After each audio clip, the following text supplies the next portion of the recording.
dumb as shit when it comes to talking to everybody else.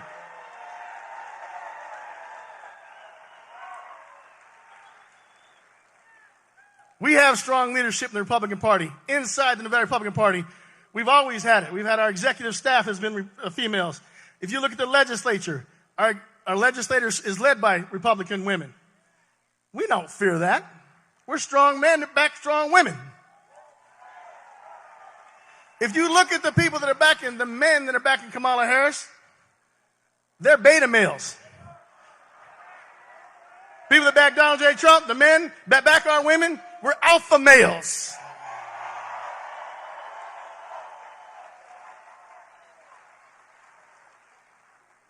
But like I said, we have to cast that vote. Oh, I'll bring that up. I'm glad you mentioned him. I'm going to extend my time just a little bit. So we have one thing. How many of you watched, this is for you, Kevin, Jazz Hands? You guys look at Jazz Hands? Is it me or does Wallace look like he is a next contestant on The Price is Right and he comes running down the aisle? He comes on stage looking like it's the clown act running out for Circus Circus. That's who we want leading? Could you imagine they go into dispute with Russia? They go into dispute with another country, North Korea. Hell, with this type of leadership, I would attack myself from Nevada. It goes on how you lead. This is a guy who said he was a football coach. He didn't know what a pick six was. I think he wasn't a coach. I think he was the equipment manager. For tampons, exactly. Now, we've had fun up here today. And you've had great leaders of our state and our nation speak to you today. But the message cannot go further. Captain Sam Brown, please come out here.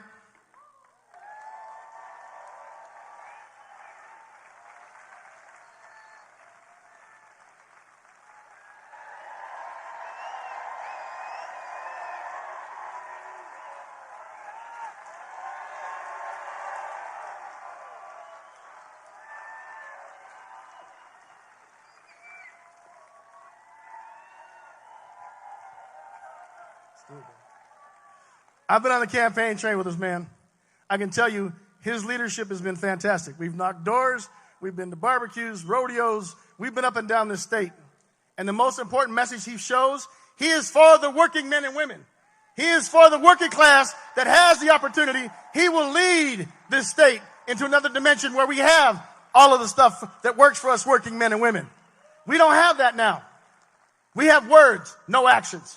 This man, a war hero, is about actions, not words. On your feet, show him some respect. Let's give him what he deserves.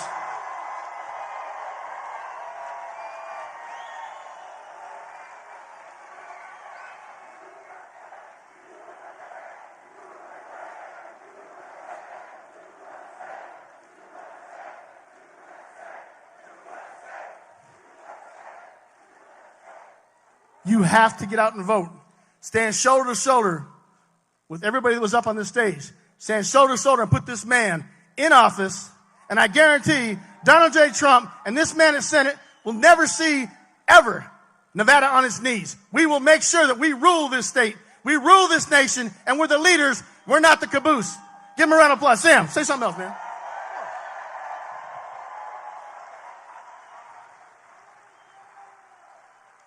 Nevada, you fired me up. Some of you have heard this before. The greatest lesson I ever learned in my life happened on the battlefield of Afghanistan. When I was burning to death, and I came to this place where very quickly I thought that my own life couldn't be saved. I gave up the will to live.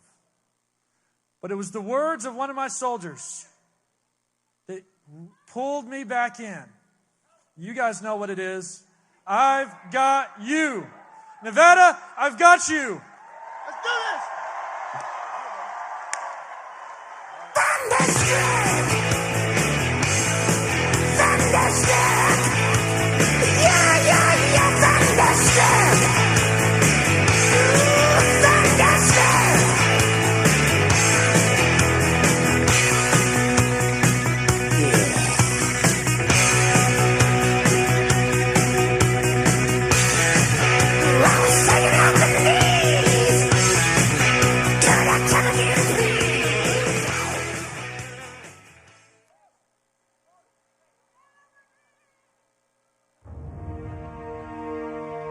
was Christmas Day. We boarded Air Force One in complete and total darkness, in the pitch black of night. We landed in war-torn western Iraq. No lights on the runway. There were hundreds of troops packed into a dining hall.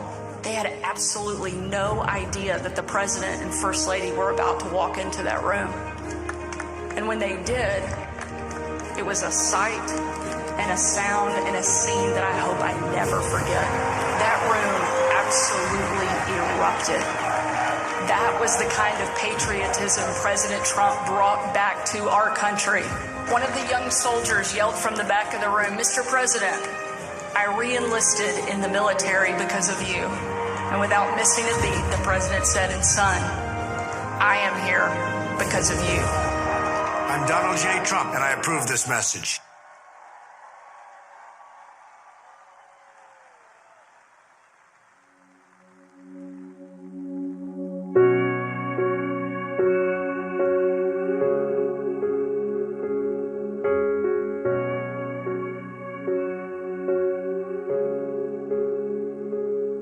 I've been down,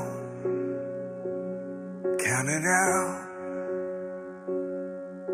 smiling through the taste of blood in my own mouth. I got bruises and broken bones, but they don't know I ain't in this ring alone. I'm a fighter.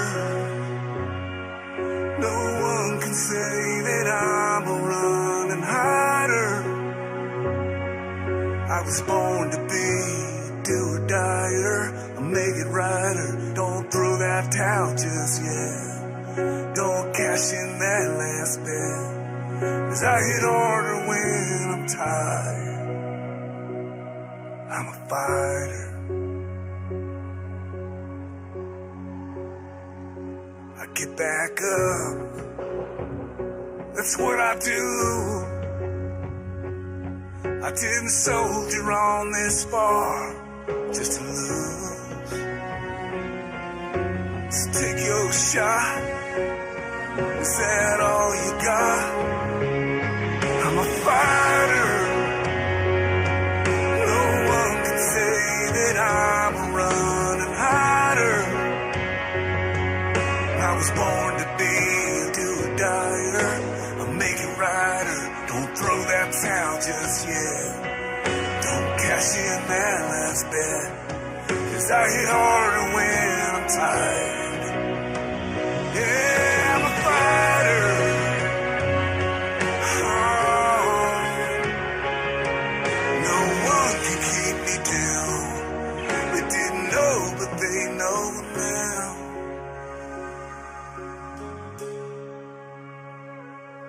That I'm a fighter.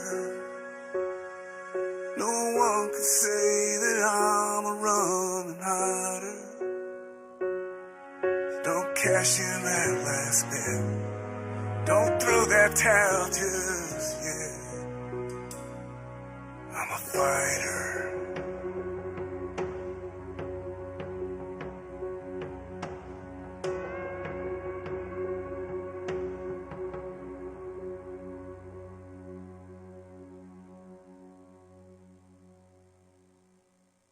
From the very first day that we take back the White House from crooked Joe Biden, the worst president in the history of our country, I believe that we're going to have 4 of the greatest years in the history of our country. I will once and for all secure our elections. We're going to go to paper ballots. We're going to have same-day voting, voter ID. We're going to do it properly. We're going to have good, secure, beautiful elections. We never want what happened in 2020 to happen again. But until then, Republicans must win. And we must use every appropriate tool available to beat the Democrats. They are destroying our country. Whether you vote early, absentee, by mail, or in person, we are going to protect the vote. That's the most important thing we have to do, is protect the vote. Keep your eyes open, because these people want to cheat, and they do cheat. And frankly, it's the only thing they do well. We will make sure your ballot is secure and your voice is heard. Many Republicans like to vote on Election Day, and we must swamp the radical Democrats with massive turnout on Tuesday, November 5th. The way you win is to swamp them. If we swamp them, they can't cheat. It just doesn't work out. But if you can't make it, you need to make a plan, register, and vote any way possible. We got to get your vote. So with your vote, we will win a victory the likes of which no one has ever seen before. We will evict crooked Joe Biden from the White House, and we will take back our country on November 5th, 2024, the most important day in the history of our country. That's what it's going to go down as. Thank you.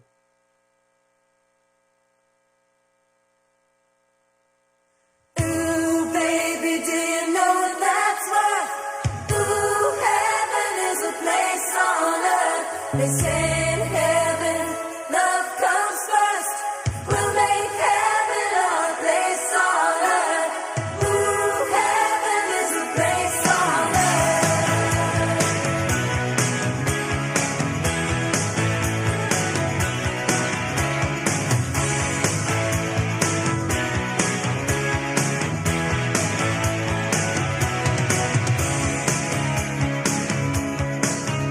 When the night falls down, I wait for you as you come around, and the world's alive with the sound of kids on the street outside. When you walk into the room, you pull me close, now we start to move, and we're spinning with the stars above, and you lift me up in a web of love. Ooh, baby, do you know what that's worth? Ooh, heaven is a place on earth. They say in heaven, love comes first. We'll make heaven a place on earth. Ooh, heaven is a place on earth. When I feel alone, I reach for you and you bring me home. When I'm lost at sea, I hear your voice and it carries me. In this world we're just beginning to understand the miracle of living. Baby, I was afraid before, I'm not afraid anymore. Baby, do you know what that's worth? Ooh, heaven is a place on earth. They say in heaven, love comes first. We'll make heaven a place on earth. Ooh, heaven is a place on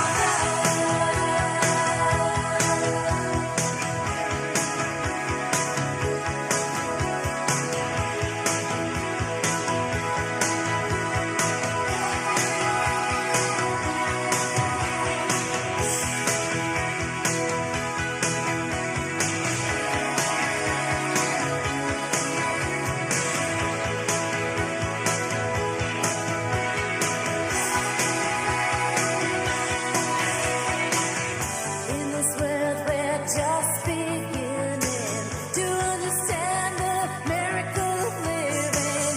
Baby, I was afraid before, I'm not afraid anymore.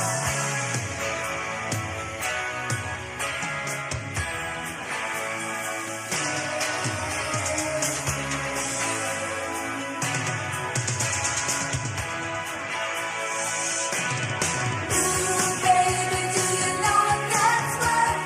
Ooh, heaven is a place on earth. They say in heaven, love comes first. We'll make heaven a place on earth. Ooh, heaven is a place on earth. Ooh, heaven is a place on earth. Ooh, heaven is a place on earth.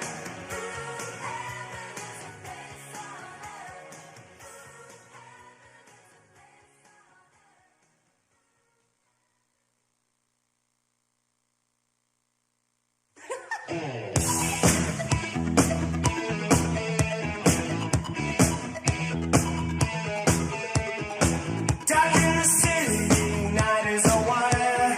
Steam in the subway, earth is a fire.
got a feeling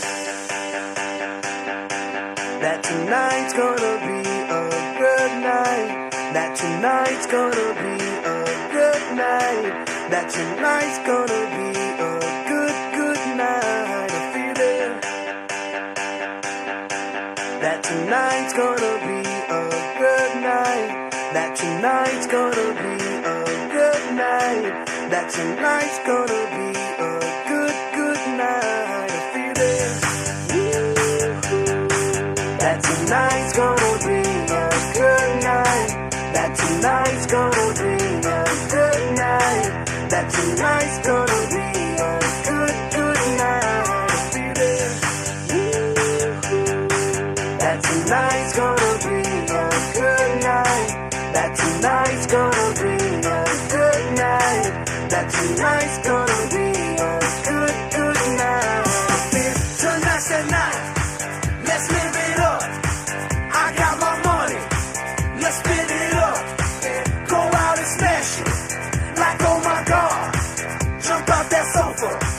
Let's kick it off. I know that we'll have a ball if we get down and go out and just lose it all. I feel stressed out, I wanna let it go. Let's go way out, spaced out and losing all control. Fill up my cup. Mazel tov. Look at her dancing. Just take it off. Let's paint the town. We'll shut it down. Let's burn the roof. And then we'll do it again. Let's do it. Let's do it. Let's do it. Let's do it. And do it. And do it. Let's live it up and do it. And do it. And do it. Do it. Do it. Let's do it. Let's do it. Let's do it. 'Cause I got a feeling that tonight's gonna be a good night. That tonight's gonna be a good night. That tonight's gonna be a good, good night. A feeling that tonight's gonna be a good night. That tonight's gonna be a good night. That tonight's gonna be a good, good night. A feeling tonight's the night. Hey, let's live it up. Let's live it up. I got my money. Hey, let's spin it up. Let's spin it up. Go out and smash it. Smash it. Like, oh my God. Like, oh my God. Jump out that sofa. Come on. Let's kick it off. Fill up my cup. Drink. Mazel tov. Look at her dancing. Move it, move Just it. take it off. Let's paint the town. Paint the town. We'll shut it down. Shut it down. Let's burn the roof. And then we'll do it again. Let's do it. Let's do it. Let's do it. Let's do it. And do it. And do it. Let's live it up and do it. And do it. And do it. Do it. Do it. Let's do it. Let's do it. Let's do it. Do it. Do it. Do it. Here we come. Here we go. We gotta rock. Easy come. Easy go. Now we on top. Feel the shot. Body rock. Rockin', don't stop. Round and round. Up and down. Around the clock. Monday, Tuesday, Wednesday, and Thursday. Friday, Saturday, Saturday to Sunday. Get with us. You know what we say. Party every day. Party every day. And I'm feeling that tonight's gonna be a good night. That tonight's gonna be a good night. That tonight's gonna be a good, good night. Feeling that tonight's gonna be a good night. That tonight's gonna be a good night. That tonight's gonna be a good, good night.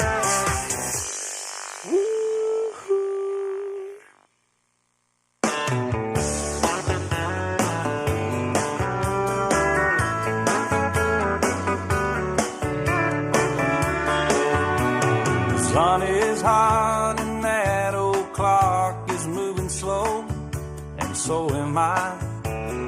Workday passes like molasses in wintertime, but it's July. I'm getting paid by the hour and older by the minute. My boss just pushed me over the limit. I'd like to call him something. I think I'll just call it a day. Oh, me something tall and strong, make it a hurricane before I go insane. It's only 12:30, but I don't care. It's 5 o'clock somewhere.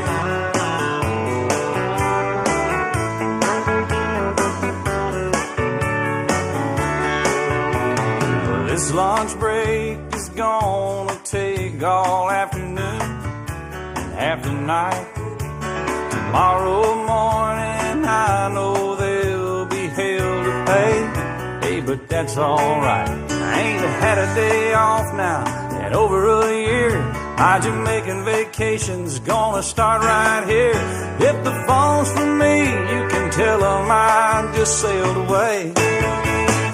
And pour me something tall and strong, make it a hurricane before I go insane. It's only 12:30, but I don't care. It's 5 o'clock somewhere.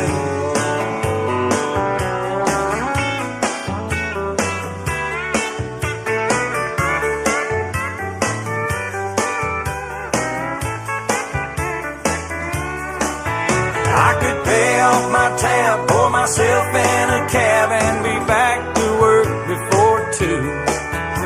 At a moment like this, I can't help but wonder, what would Jimmy Buffett do?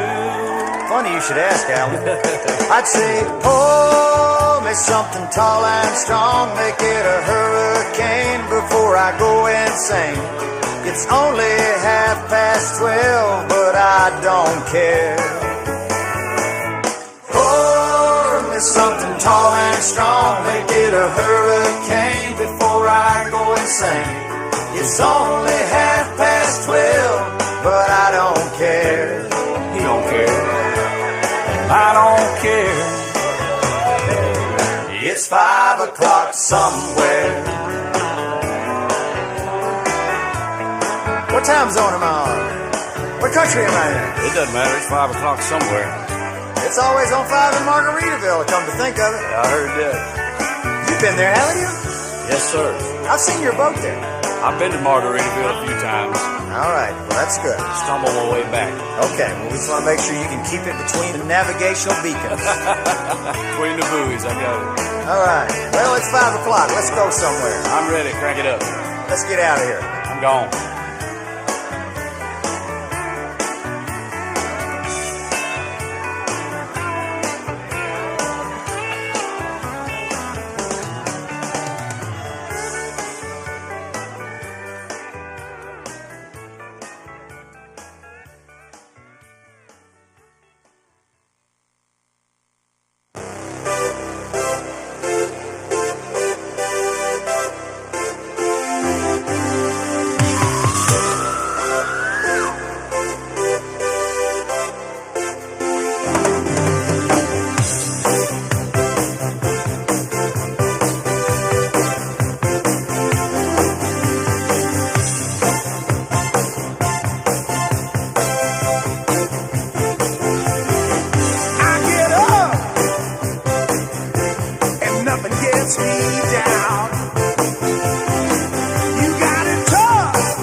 angels, dancing in the deepest oceans, to still the water young, just like a dream, just like a dream.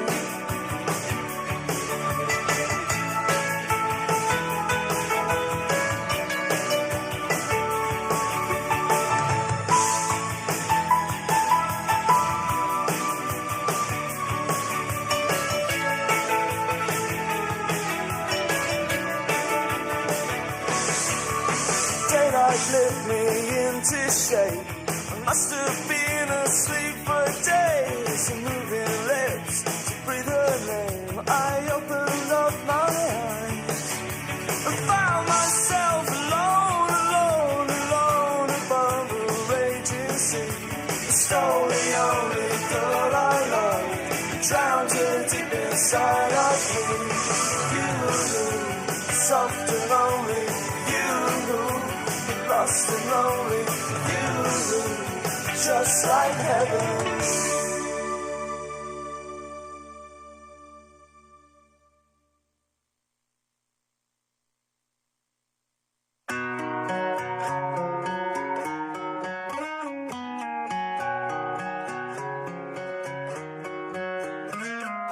Last night we let the liquor talk. I can't remember everything we said, but we said it all.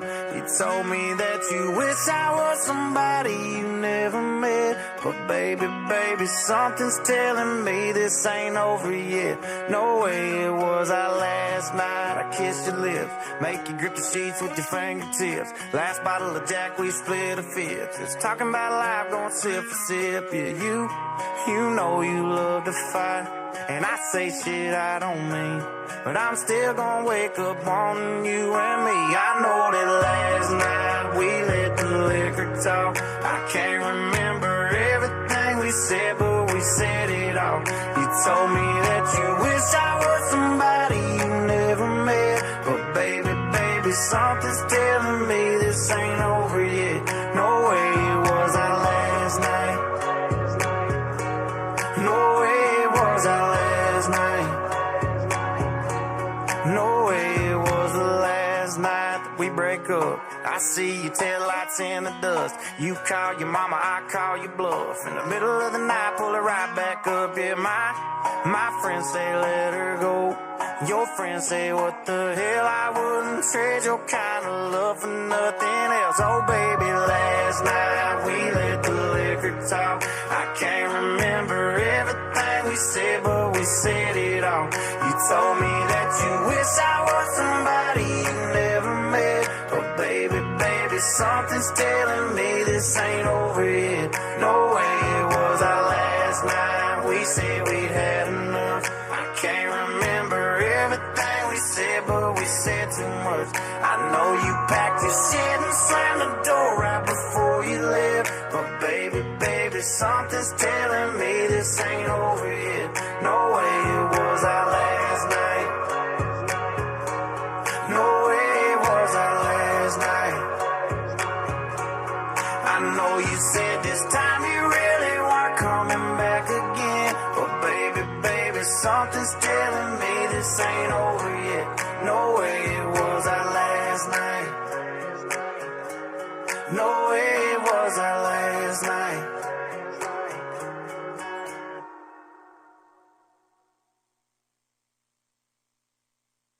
Let's get it started in here.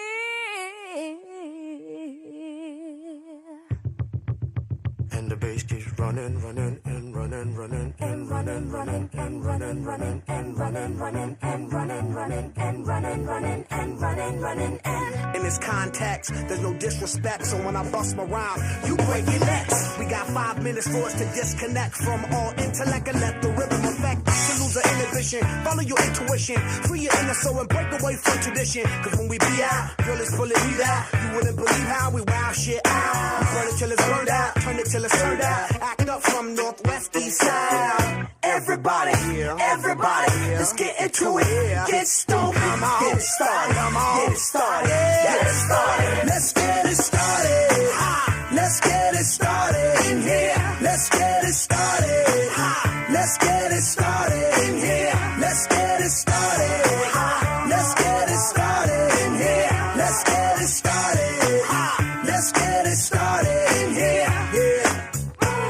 control a body and soul. Don't move too fast, people just take it slow. Don't get ahead, just jump into it. Y'all hear about it? The P's will do it.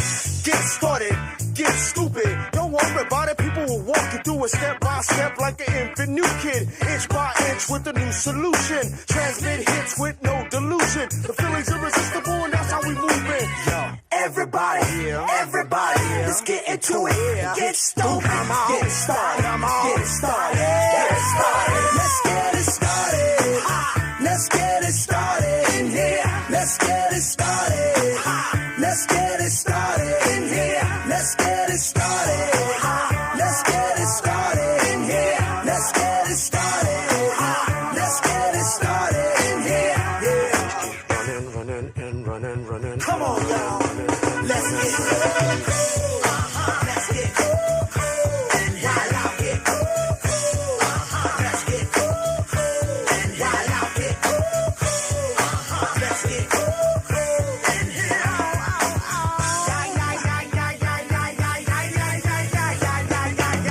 Let's get it. The deal, applicator will bring the bugged out drill. Just lose your mind, this is the time. You can't stand still, twist and bang your spine. Just bob your head like me, Apple D. Up inside your club or in your Bentley. Get messy, loud and sick. Your mind fast moment on another head trip. So come them now, do not correct it. Let's get ignorant, let's get hectic. Everybody, let's get into it. Get stupid, get started, get started, get started. Let's get it started. Let's get it started in here. Let's get it started.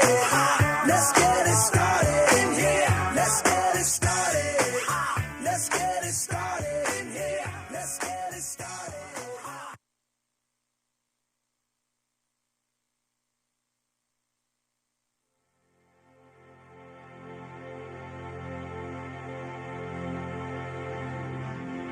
It's been 7 hours and 15 days since you took your love away.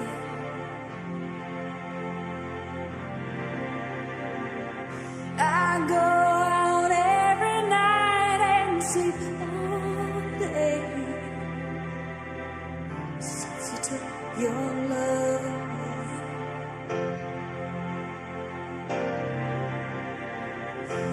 Since you've been gone, I can do whatever I want.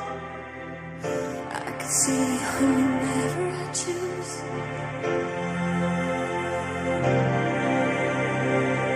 I can eat my dinner in a fancy restaurant, but nothing, I said nothing can take away this blues.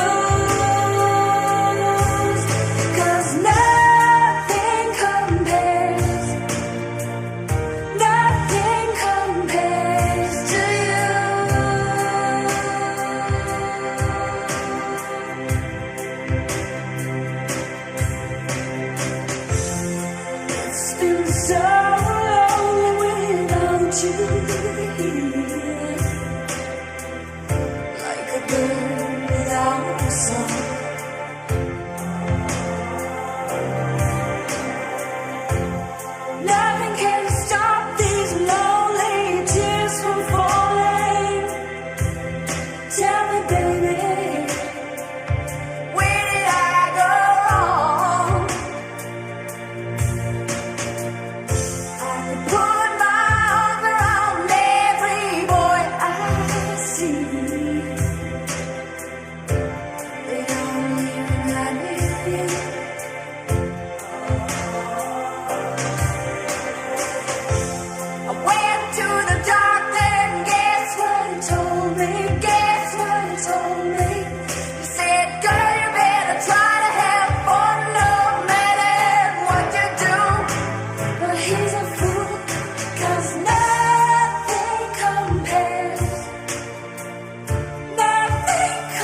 Nothing's mother in the backyard. All right in winter.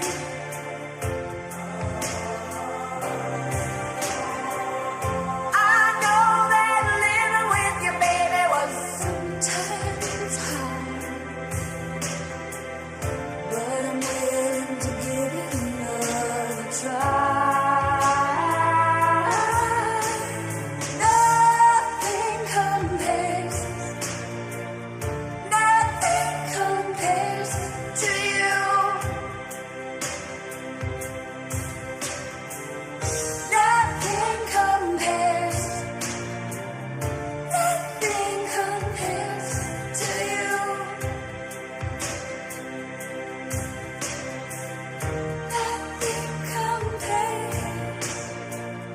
Nothing compares to you.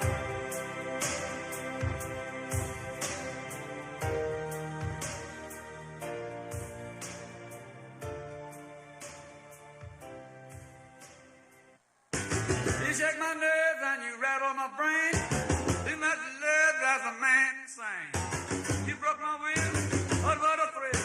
Girl, in this your records just quitting balls of fire. I let you love all I thought it was funny. You came along and you moved now, honey. I changed my mind, love is fine.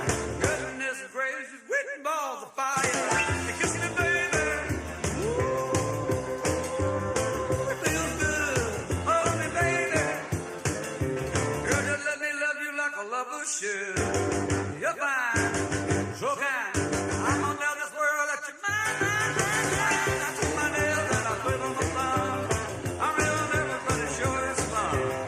Come on, baby, you drive me crazy. The goodness gracious, whipping balls of fire.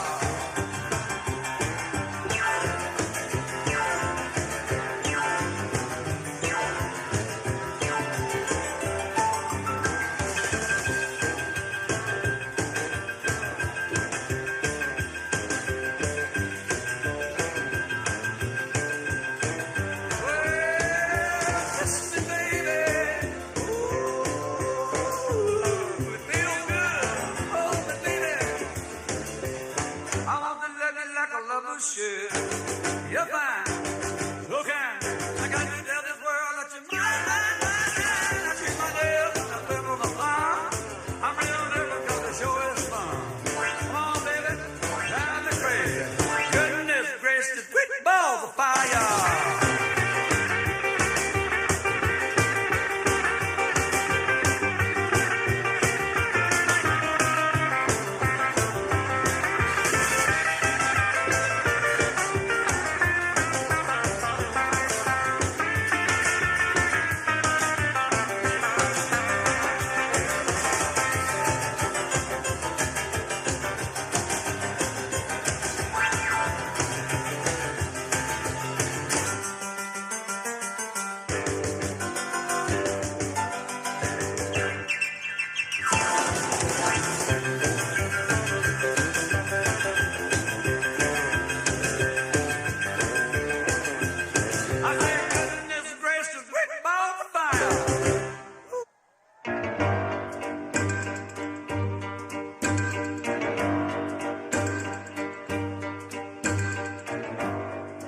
You don't own me.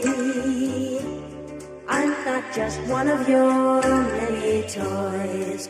You don't own me. Don't say I can't go with other boys.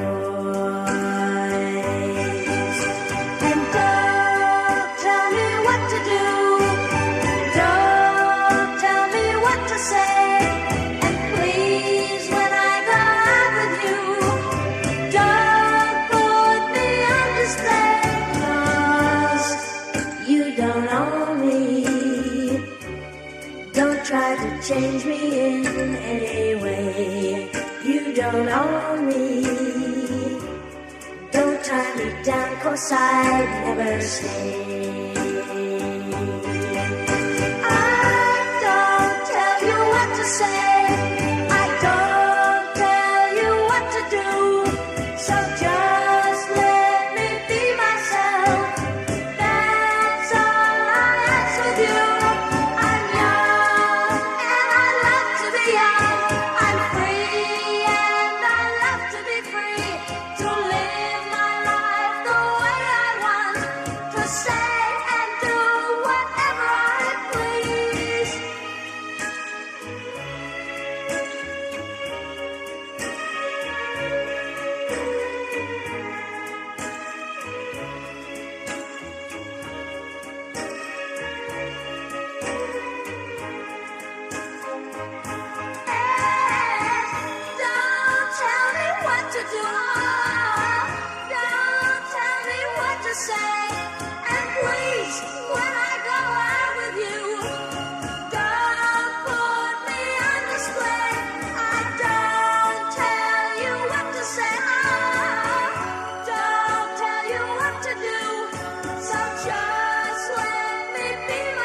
must be lights burning brighter somewhere.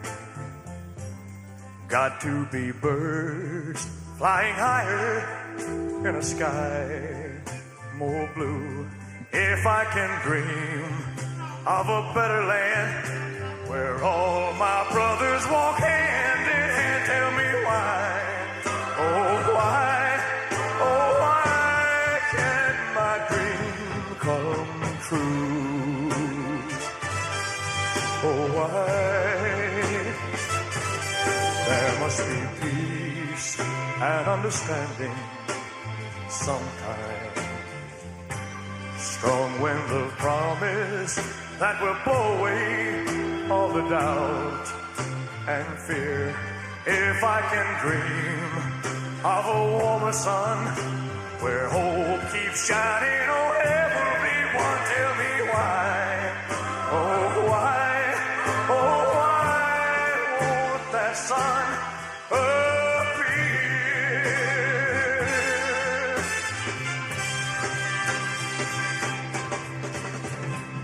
We're lost in a cloud with too much rain. We're trapped in a world that's troubled with pain. But as long as a man has the strength to dream, he can redeem his soul and fly.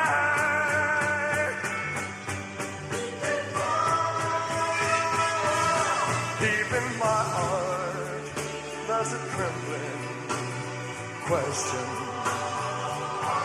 Still, I am sure that the answer is gonna come somehow. Out there in the dark, there's a beckoning candle. Oh yeah, and while I can think, while I can walk, while I can stand, while I can talk, while I can dream, please let my dream come true.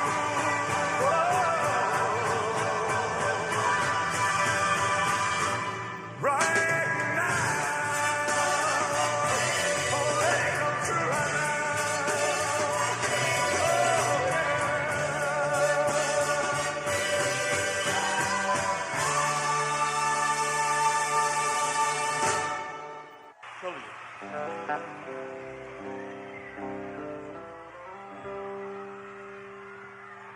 Oh, I wish I was in the land of cotton. Old times there are not forgotten. Look away, look away. What? Look away. Dixieland. Sing it, fella. You're on your own, man. Oh, I wish I was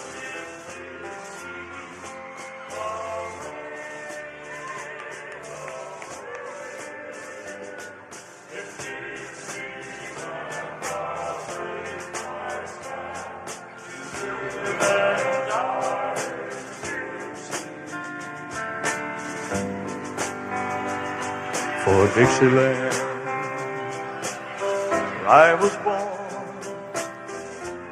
Early Lord, one frosty morn. Look away, look away, look away, Dixieland.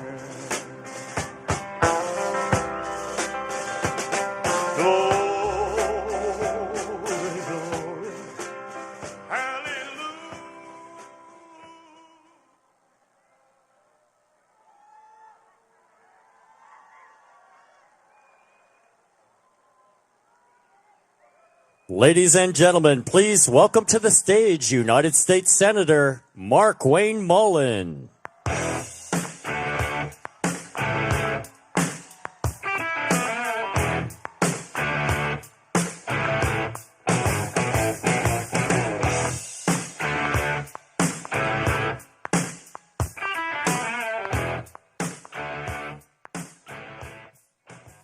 I tell you what, what? If that music doesn't get you pumped, I don't know what will.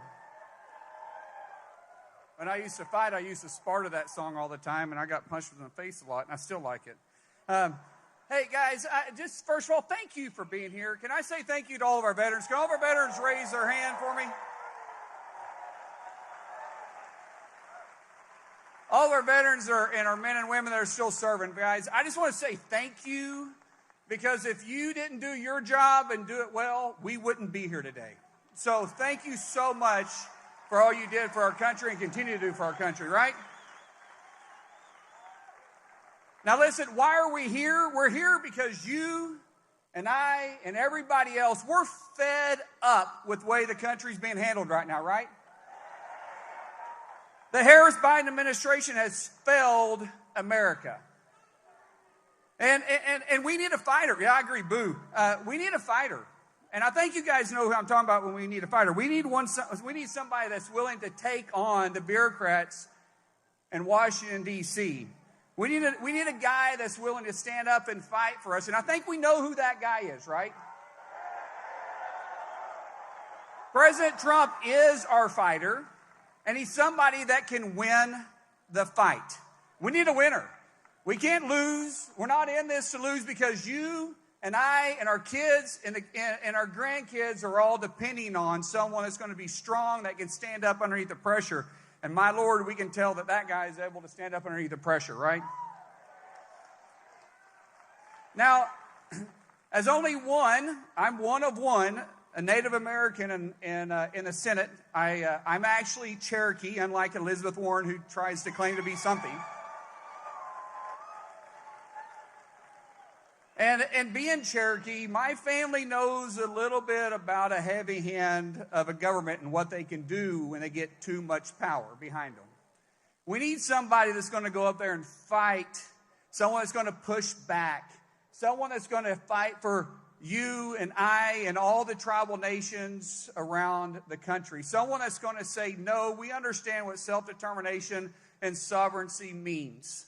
We need someone that's going to go out there and put us in front of their own ambitions. And President Trump is just that guy.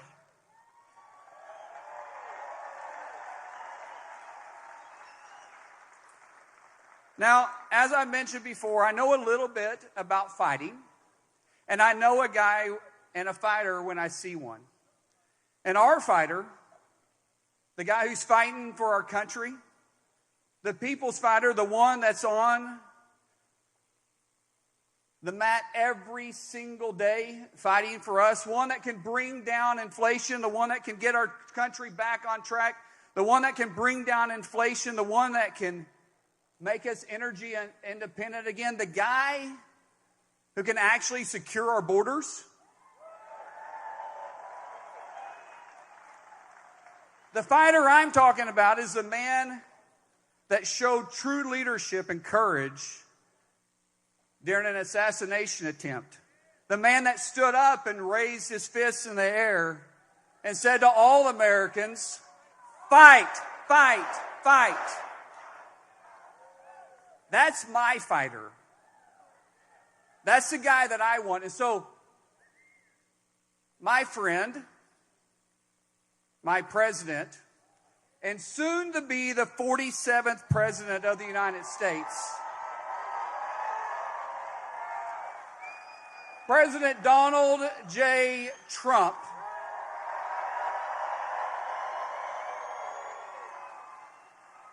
he's here to get you guys rallied, get you guys ready, to get you to go out there and win this country back November 5th. We cannot do it without you. May God bless you. May God bless America. And may God bless Donald J. Trump. Thank you all.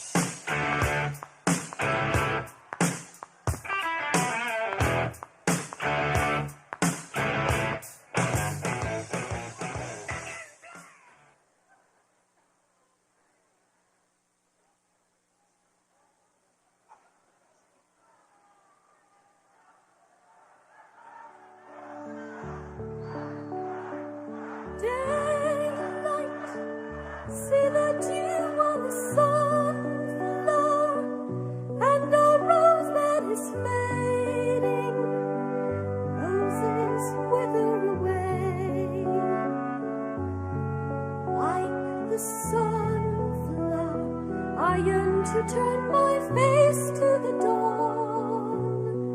I am waiting for the day. Now, old Deuteronomy, just before dawn, through a silence you feel you could cut with a knife, announces the cat who can now be reborn and come back to a different Jellicle life.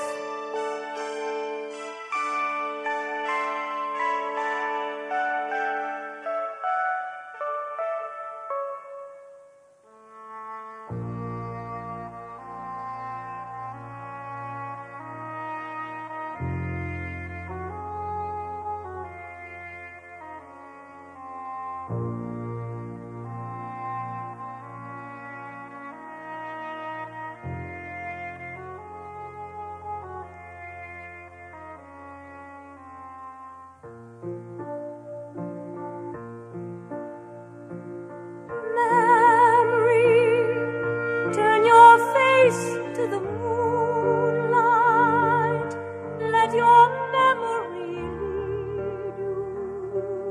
Open up, enter in. If you find there the meaning of what happiness is, then a new life will begin. Memory, all alone in the moonlight, I can smile at the old days. I was beautiful then. I remember a time I knew what happiness was. Let the memory again. Burnt out ends of smoky days, the stale, cold smell of morning. A street lamp dies, another night is over, another day is dawning.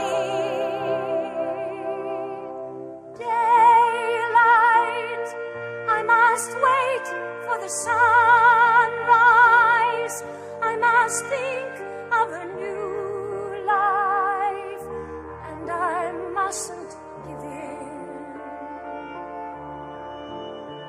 When the dawn comes, tonight will be a memory too, and a new day will begin.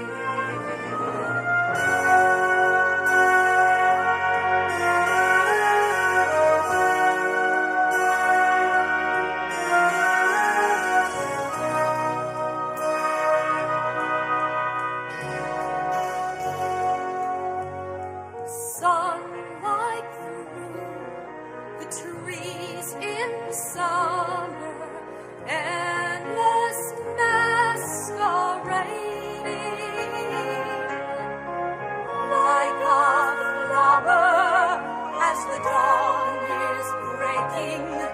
The memory is fading.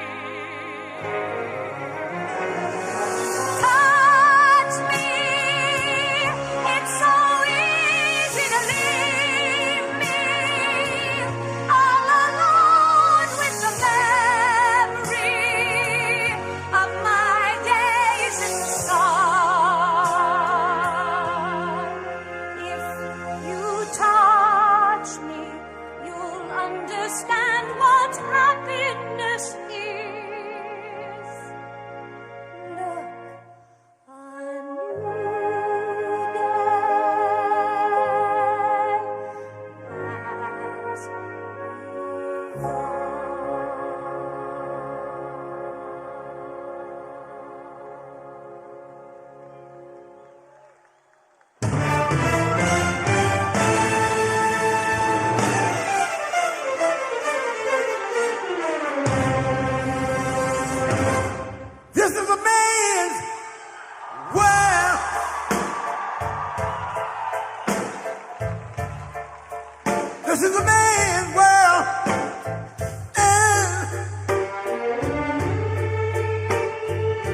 But it would be nothing, nothing, nothing without a woman or a girl.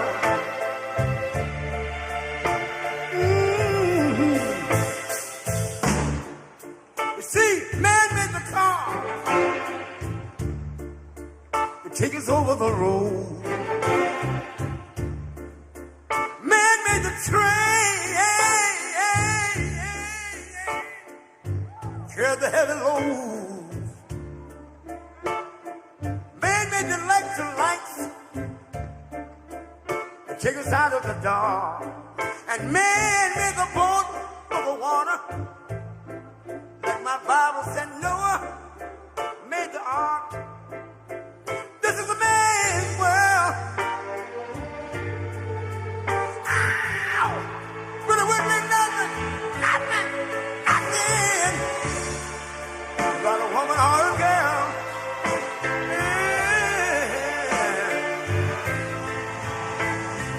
L'uomo rincorre il potere, ma lui non sa che il grande limite all'essere come si porta nel palmo stringere un'idea che non vive che nella sua fantasia corre e non si accorge che poi non l'ha più senza te si vive solo per sé.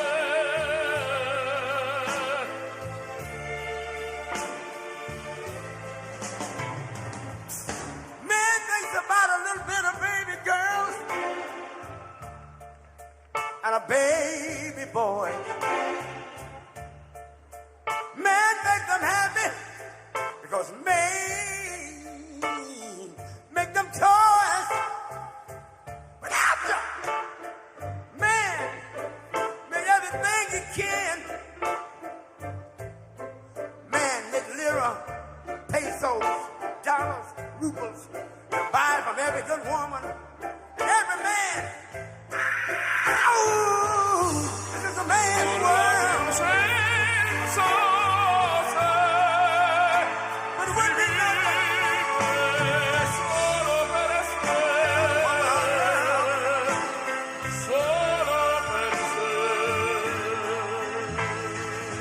He's lost in the wilderness. It's a man's world. He's lost.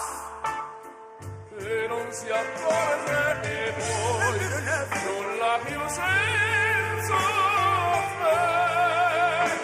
ci vive solo per sé solo per sé solo per sé. This is a man's world.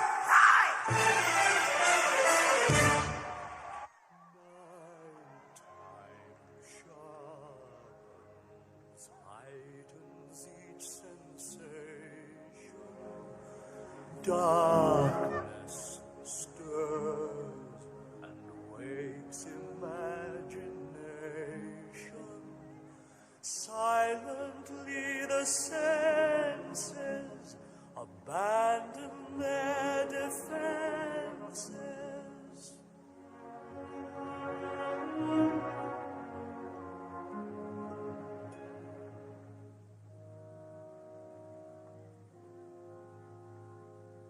Slowly, gently, night unfurls its splendor. Grasp it, sense it, tremulous and tender. Turn your face away from the garish light of day. Turn your thoughts away from cold unfeeling light and listen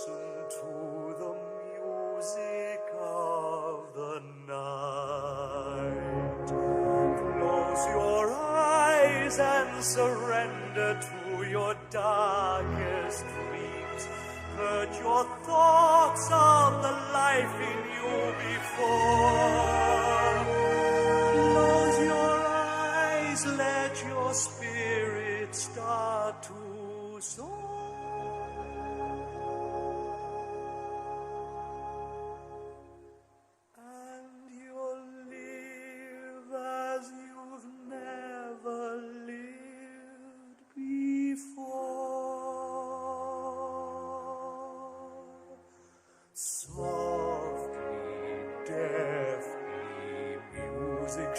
Surround you, feel it, hear it, closing in around you. Open up your mind, let your fantasies unwind in this darkness which you know you cannot find.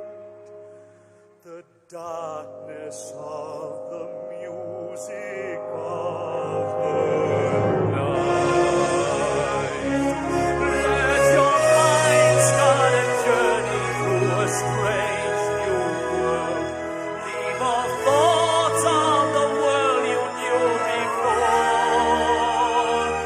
Let your soul take you where you long to be.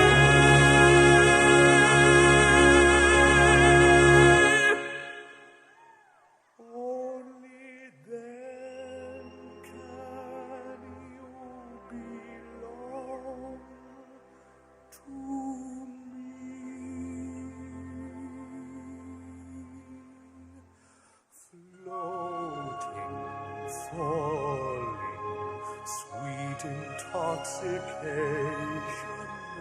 touch me, trust me, savor each sensation. Let the dream begin, let your darker side give in to the power of the music that I write. The power of the music of the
When I first came into office, I cut taxes more than any other president. We have created 7 million new jobs, and it led to a growth like we've never seen before. We developed the greatest economy in history by far. When I left office, it changed. Inflation destroyed the lives of so many people. Interest rates went from 2% to 10%. Millions of illegal immigrants, traffickers, and drugs coming into our country. Our country has gone to hell. So I made a decision to run. We're going to make America great again, greater than ever before. I will fight for you with every breath, and I will never let you down. I'm gonna fight like a G and all those see. And if I die, I'm gonna die free. President Trump is literally putting his life on the line, and he's willing to risk it all because he loves this country. He is strong, he is fearless, and he is what this country needs right now. Our cities will be safe, our streets will be clean, and our border will be secure. We can't allow our country to be destroyed by politicians who will put their own power ahead of the interests of the American people, our freedom, and our future. The left told me to hate Trump. When you cut through the lies, you realize the truth. American families were better when Donald Trump was president. We were safer, wealthier, and stronger. So if you love this country, if you want to stand up and fight for the future of our nation, you must re-elect Donald J. Trump.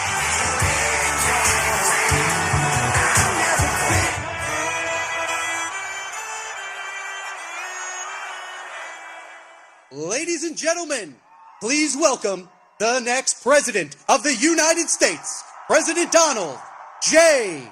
Trump. And I'm proud to be an American, where at least I know I'm free. And I won't forget the men who died, who gave that right to me. And I stand up next to you and defend her still today. 'Cause there ain't no doubt I love this land. God bless the USA.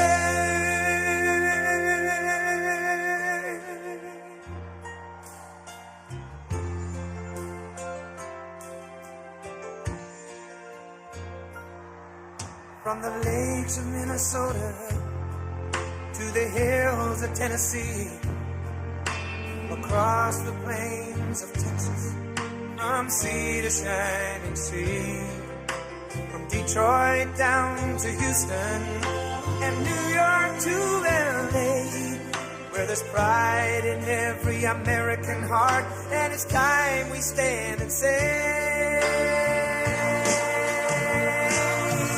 that I'm proud to be an American, where at least I know I'm free. And I won't forget the men who died, who gave that right to me. And I gladly stand up next to you and defend her still today. 'Cause there ain't no doubt I love this land. God bless the USA.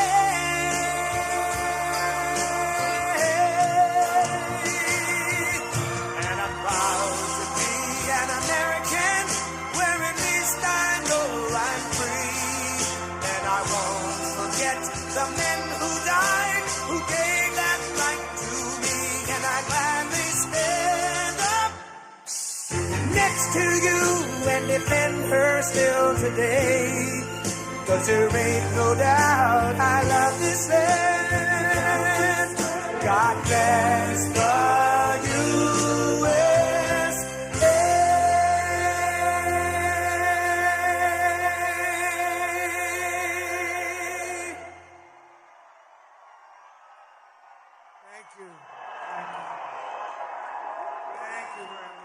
This is a big crowd of beautiful people.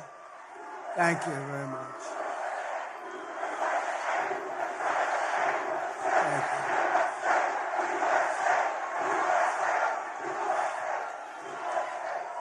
5 days, 5 days. Oh.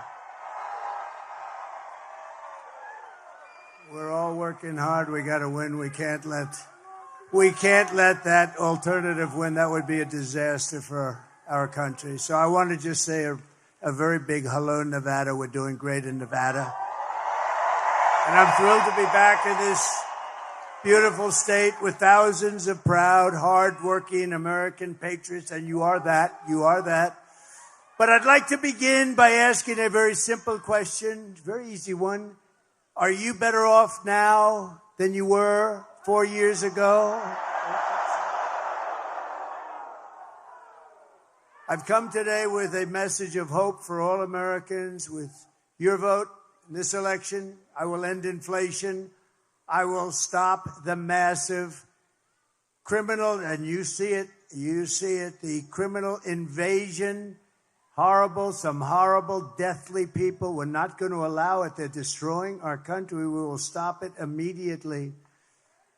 And I will bring back something that you haven't heard of for about 4 years.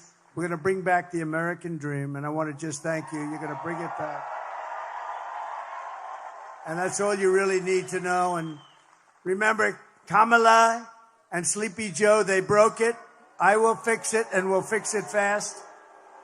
And we're going to have America that's bigger, better, bolder, richer, safer, and stronger than ever before. And, you know, we're doing fantastically well in the polls. And I want to thank a man who's with us. And I said, Joe, you got to go because he's got some big stuff going on, and we got to win this thing. He's heard my speeches before a little bit. But you have a great governor here, Joe Lombardo. And where is Joe? Where is Joe? Thank you, Joe.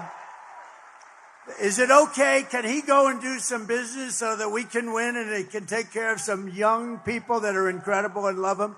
Joe, thank you very much. So you go home, Joe. Thank you. Appreciate it. Great job. Joe Lombardo, everybody. Thank you.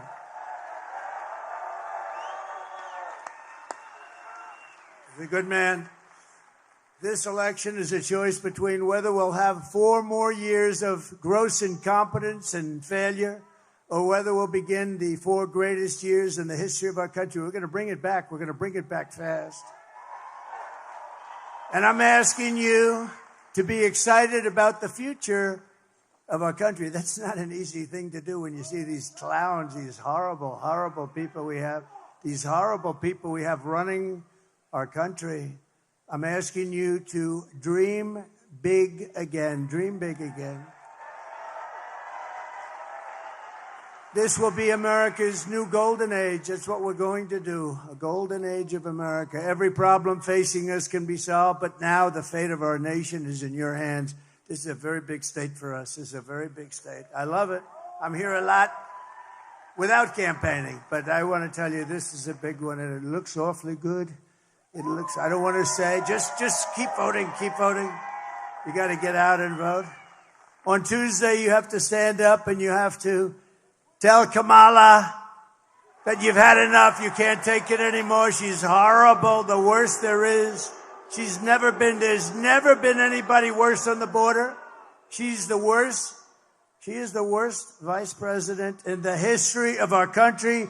Kamala, you're fired. Get the hell out of here. You're fired. The worst. Horrible. Horrible. She is horrible. And she lies. Every time she gets up, she tells a lie. Donald Trump will not allow fracking. That's the first, by the way. I won't allow. Donald Trump will not allow drilling for oil, which is going to make us rich as hell. No, he doesn't. No, she lies about everything. IVF, she lies. I feel like I'm the father of IVF. She lies about everything. She's worse than Crooked Hillary, actually. You know, Hillary was a lot smarter, and she lied a lot, but this one lies about everything. She just makes it up as you go. We've been setting records in early voting, as you probably know. Thank you, Michael. Appreciate it.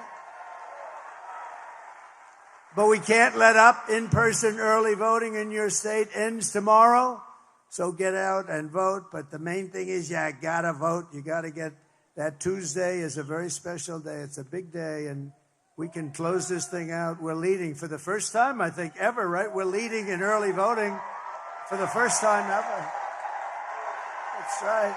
Never happened because, as you know, Democrats always lead in the early part, and the Republicans like to go there on Tuesday, and I understand that you want to see your ballot go into a box. I'm not even sure you see that with this craziness that we have, but we're going to get it all changed. But we're doing really well, and to be leading in early voting is unprecedented, so that's really great. So it's an honor. And if you can't make it tomorrow, you got to make a plan. You got to be there on Tuesday, everybody. Who has not voted? Whoa. Whoa. Who has voted? Great. That is great. Wow. Thank you very much. That's great. Thank you. Look at that. Oh, I'd like to know what casino you work for, huh? Look at that. That's great. So those that haven't, get out and vote. Every vote counts. Thank you very much. With your help, We're going to win Nevada. We're going to defeat Kamala Harris. Kamala. And we're going to, what are we going to do? We're going to make America great again, right? Over the past 4 years, Kamala has orchestrated the most egregious betrayal that any leader in American history has ever inflicted upon our people. She's violated her oath, eradicated our sovereign border, and unleashed an army of gangs and criminal migrants from prisons and jails, insane asylums and mental institutions, from all around the world, from Venezuela to the Congo. Today I want to hear directly from a mother whose world has been absolutely shattered. This just came out, and everybody that sees it is like devastating. And there's so many things happening like this with the illegal migrants, so many killers. We're not going to let it go on. Please watch. Sunday night, I asked her to not stay up super late because of her coming to work with me in the morning to do her summer school. She said, okay. I told her good night and I love you. I went to bed, not realizing that that was going to be the last time I saw her. We're best friends. Yeah. We're going to shake it again. I woke up to notice she wasn't in her bed. I'm in my heart trying not to lose my mind because I don't know where she is. I finally remembered her phone had a location on, and her phone was pinging just 2 minutes down the road, right behind the skate park. I start driving to the direction the phone was being pinged at, and I see a couple cop cars with lights on. I see yellow tape, and immediately my heart drops and sinks to the bottom of my stomach. My daughter's hands and ankles were both bound. She was strangled to death, left with no pants.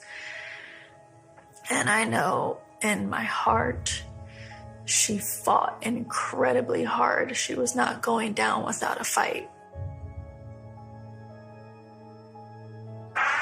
We begin with two men we're learning are charged with capital murder tonight, accused of killing a 12-year-old girl. Police say these men strangled her before dumping her into that creek. Both men were in the country illegally. Apprehended, then released by Border Patrol less than 3 weeks before Jocelyn's death. The men accused of killing Jocelyn Nungare are affiliated with the gang known for brutal violence.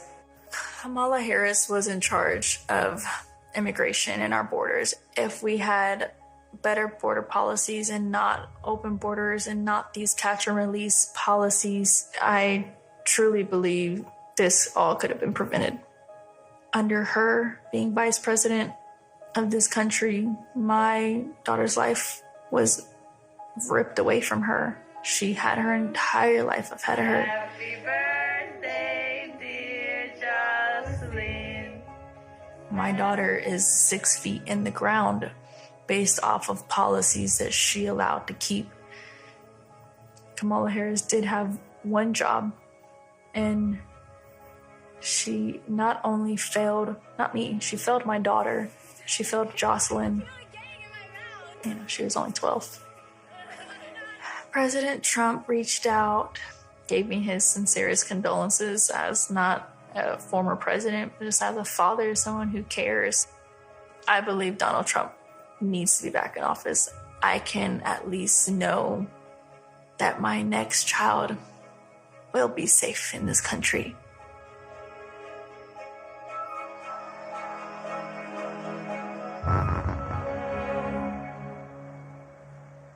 Thank you very much. So sad.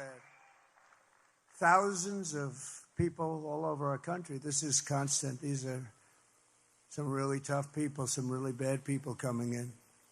They make our criminals look like nice people. That's how tough they are. They are just so bad.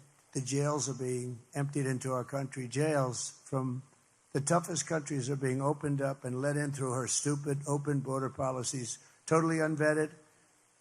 Nobody knows who they are, where they come from. Countries you've never even heard of. The day I take office, the migrant invasion ends and the restoration of our country begins.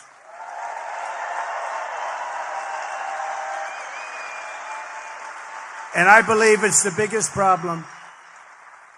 Biden and Harris. You can't say Harris because nobody knows who Harris is. Nobody knows. You say Harris, nobody knows who the hell she is. But that's great. Thank you, darling. Thank you very much. Thank you very much. Thank you.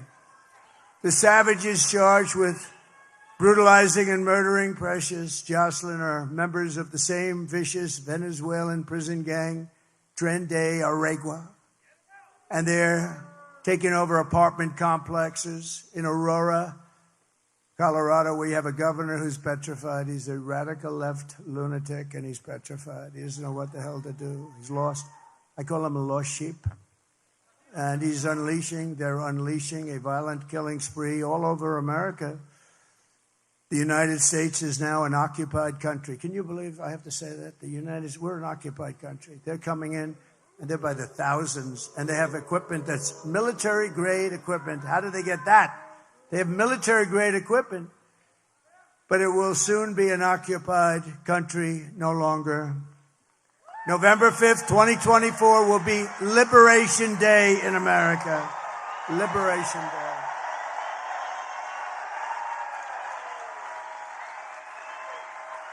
On day one, I will launch the largest deportation program in American history. We're going to get them out. We have no choice. I will rescue every city and town that has been invaded and conquered. They are conquering areas of our country. They're conquering. We don't know, and nobody wants to talk about it. And the fake news, of which there is a lot back there. Whoa.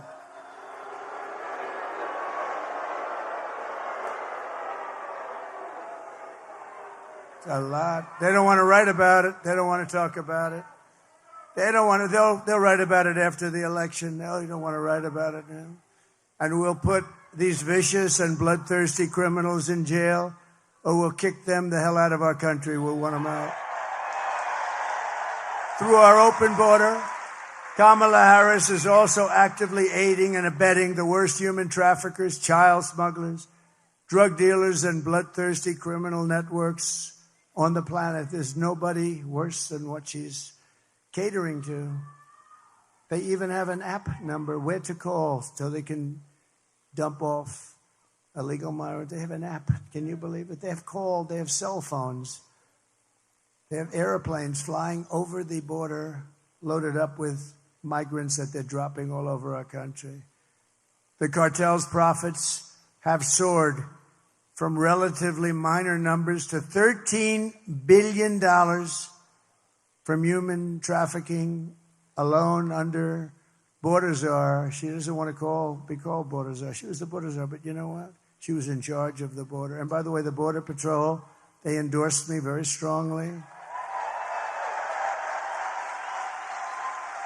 They even said I was the greatest president in the history of our country. Now, I said, does that include Abraham Lincoln?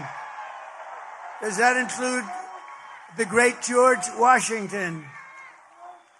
They said, you're the best president, and you're the best president on the border. We had the best border. Drop that, please. Drop my all-time favorite graph. Do you mind? I love this. I sleep with this. I kiss it. I kiss it. Oh, that saved my life, I guess. Without that graph, I wouldn't be here right now. I looked over to my right very quickly, and I noticed there was a little problem. A little bit of a problem. Lunatics. We got lunatics out there. But that says it. The last day that I was in office was the arrow on the bottom. That was the lowest day in the history of our country for illegal immigration. That was done by the Border Patrol and ICE. And then it became like an Elon Musk rocket ship. Look at that. Look at what happened. That was the lowest day we've ever had in terms of illegal immigration. By the way, the drugs were equally low. The whole thing was so good. All that guy had to do is leave it. He went to the beach all the time, right? He could have gone to the beach, but he went to the beach, but they made changes. Instead, remain in Mexico. I got things that nobody could come into our country. They had to remain in Mexico. I think Tijuana might have been the fastest growing town in the history of the world. Hundreds of thousands of people, but they weren't in our country, and we want people to come in, but we want them to come in legally, right? We want people to come in, but they have to come in legally. We don't want murderers and drug dealers, and we don't want them to open their prisons. Think of it, they're opening their prisons and dumping them on us. But every day they're stealing innocent lives on both sides of the border, both sides. Just days ago, a young U.S. Marine Corps veteran named Nicholas Quetz from Arizona was driving through Mexico very routinely. Who would think this could happen? For a beach weekend with his great friends. Everybody loved him. He had a lot of friends. When he was viciously gunned down on the highway and murdered by members of a Mexican cartel.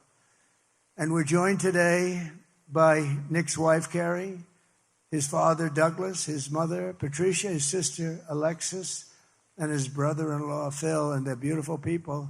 And if they'd like to come up, I'd love to have them just to honor their beautiful boy. I'd love to have them. Come on up. Phil, good.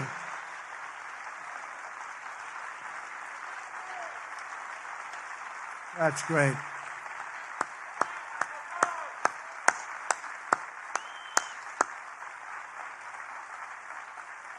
This is a great family, a perfect family, and what happened to them should happen to nobody.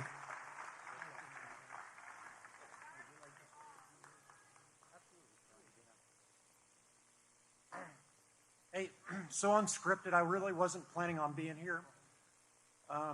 2 weeks ago, I was a completely apolitical actor. Anybody outside my own home wouldn't have known who I would have voted for. Today, the situation changed for me 2 weeks ago, Friday. My son was murdered by cowards, shot in the back on the way to the beach in Mexico. The reason I bring that up, and some people will question, why was he in Mexico? He was in Mexico going to pursue his life, enjoy his life. We grew up as a military family, had been around the water.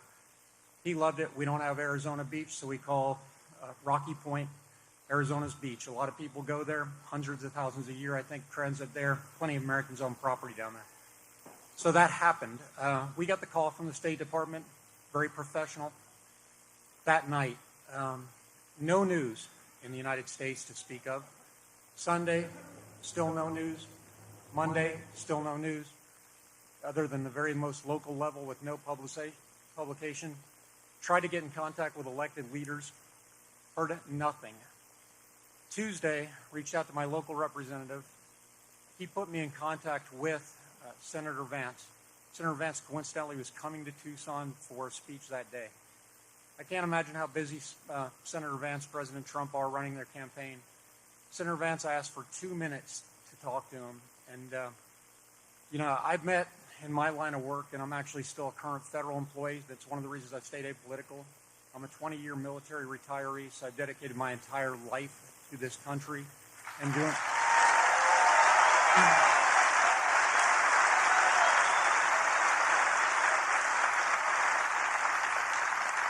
My son, who was murdered, is a 4-year military veteran of the United States Marine Corps.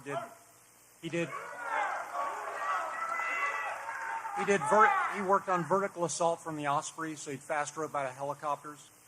My daughter is actually a drilling Army reservist, and my son-in-law recently medically retired due to issues sustained on active duty. So our family's a military family with generations and generations of service.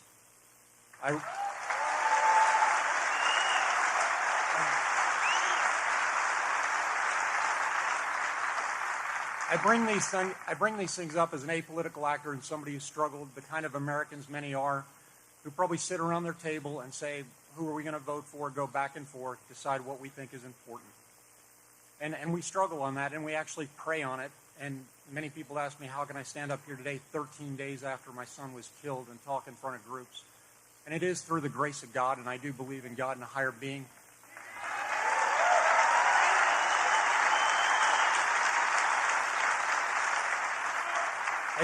I do believe my son Nicholas has given me the power to be here, has given my wife the power to be here, has given my daughter.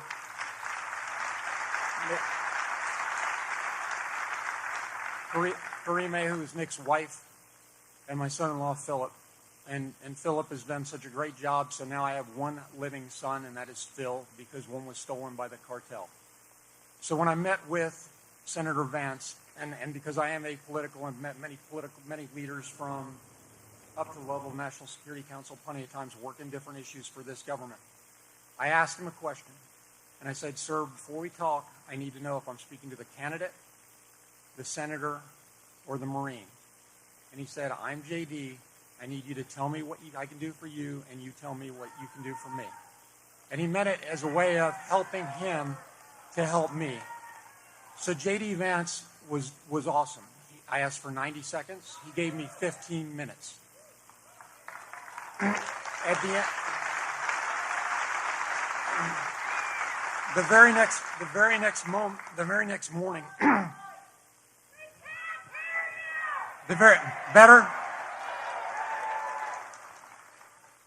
Better?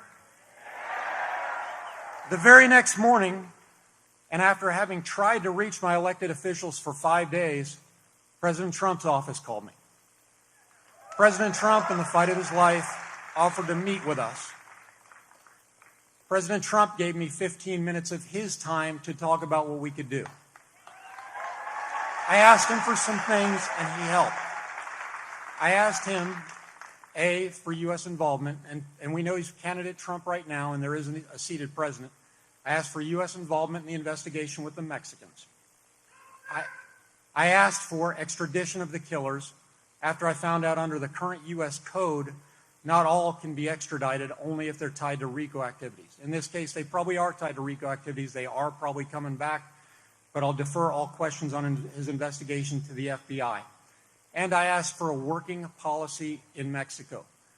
In my career, I worked in, one of the things I worked on was Plan Colombia. Very similar situation in security as to what we have in Mexico today. It was supported by Senator Biden. That's out in public record. You can look at it. We have no working policy with Mexico right now. Count the numbers of illegal immigrants, whether they're private, whether they're dangerous or not dangerous, and you'll see a number of about 25 million crossing back and forth. And then when somebody says, why was Nick in Mexico? My son was an hour from our house when he was executed by cowards. That's how close it is. But it is a national security challenge, not a local border state challenge. We have these type of things with Tren de Agua and MS-13, anybody else you want to name, plus unnamed criminal organizations. The cartels, they operate with impunity in Mexico. They've infiltrated every level of their government. The local police are helpless because they're not properly equipped. State police a little bit better, but not, and then the federal. But we need to work with the Mexicans on this to go forward. So what I'm leaving you with, and I'll give this back to President Trump, to whom you came to listen, not me, is this.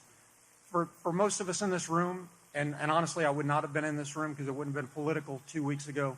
You know who you're going to vote for. But for the soundbite and the people looking at this, after 12 days, I received a phone call from Senator Mark Kelly. That was the 12th day. And he was gracious, and he offered his condolences. And I told him, sir, I appreciate that because I'm a respectful person. I'll work with anybody. But what I want is sponsorship of a couple things. One is change to U.S. code so that if people have committed crime against U.S. persons, especially murder, they are brought back here to face our justice.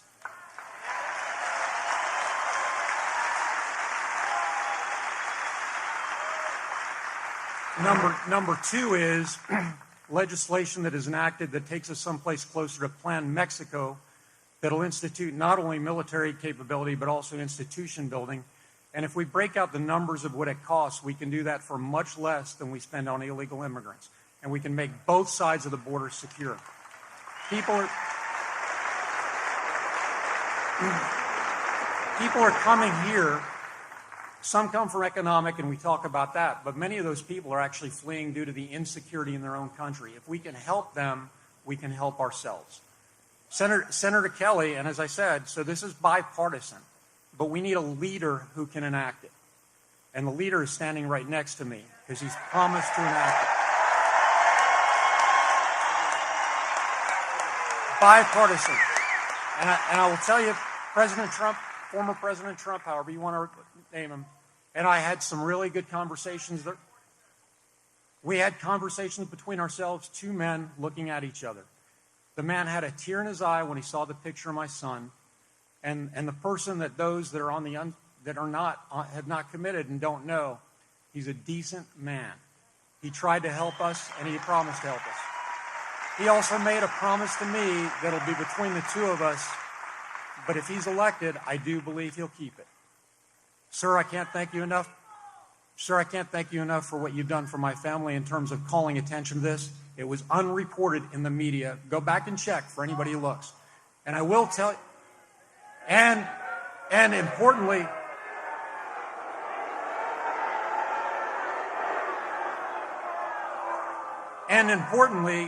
like I said, Governor Walz was in Arizona last Saturday. He had a convention. We tried to go. We asked to go. I've got electronic proof of it, so we can show pictures. They've already been released to the media. We're told it was full. It was in a high school auditorium, and we weren't allowed to speak with him. So when you wonder about where America really is and what the stories are, you don't have to wonder anymore. The man next to me and his vice presidential nominee, a current seated senator, both met with me within 36 hours of asking, and both took up the cause.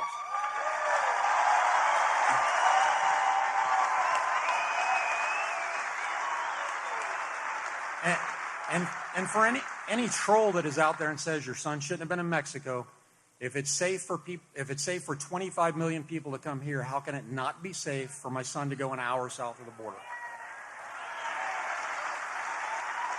And for the trolls that say we're politicizing my son's death, I will tell you to go to the root of the word. It is the policy that contributed to my son being killed. It is the policy that's contributing to the death of other Americans, just like the video you saw of that young lady. It is the policy that's contributing to fentanyl coming into the United States. Those are political failures, and we need to end them. Thank you for your time.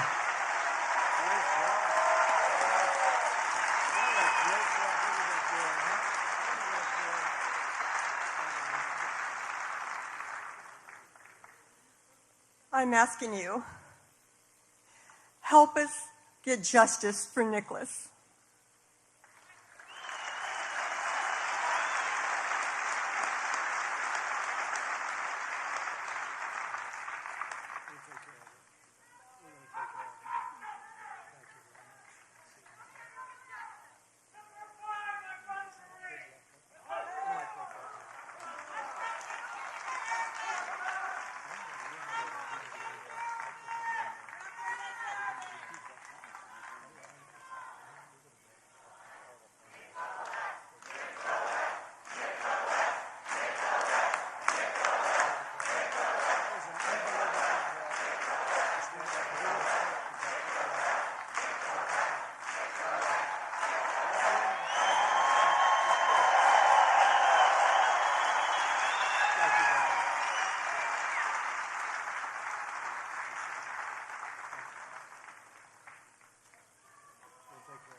That's incredible. And frankly, to do that, to be able to do that, literally just a few days after this horrible event happened is pretty amazing, I'll tell you. We'll take care of it.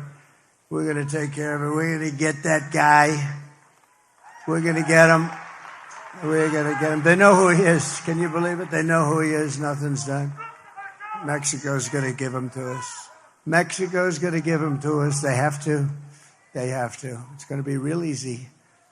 When I'm president, we're going to put the drug smugglers and human traffickers, we're going to put them right out of business. They're killing hundreds of thousands of people in our country. You know, if we had a war, it wouldn't be as bad as this. Hundreds of thousands of people a year are being killed. To expedite removals of the Tren de Aragua savage gangs, I will invoke the Alien Enemies Act of 1798 to target and dismantle every migrant criminal network operating on American soil. And if they come back into our country, it's an automatic 10 years in jail with no possibility of parole. And I'm hereby calling for the death penalty for any migrant that kills an American citizen or a law enforcement officer.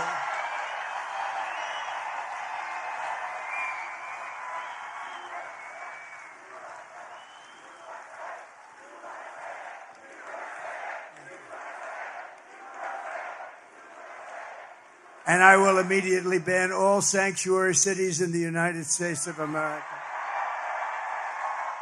Sanctuaries for criminals.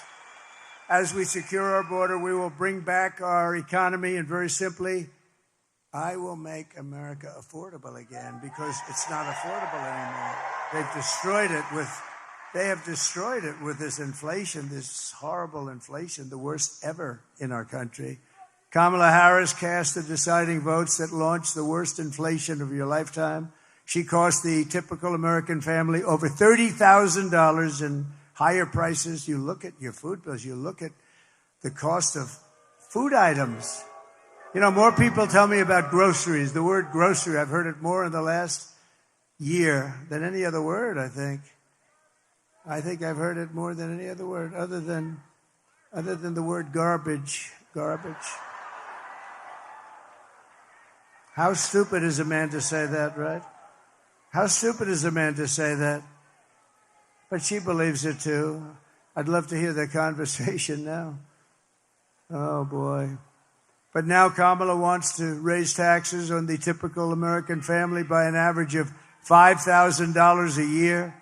Kamala also launched a war on tip workers. It's a good place to talk about it.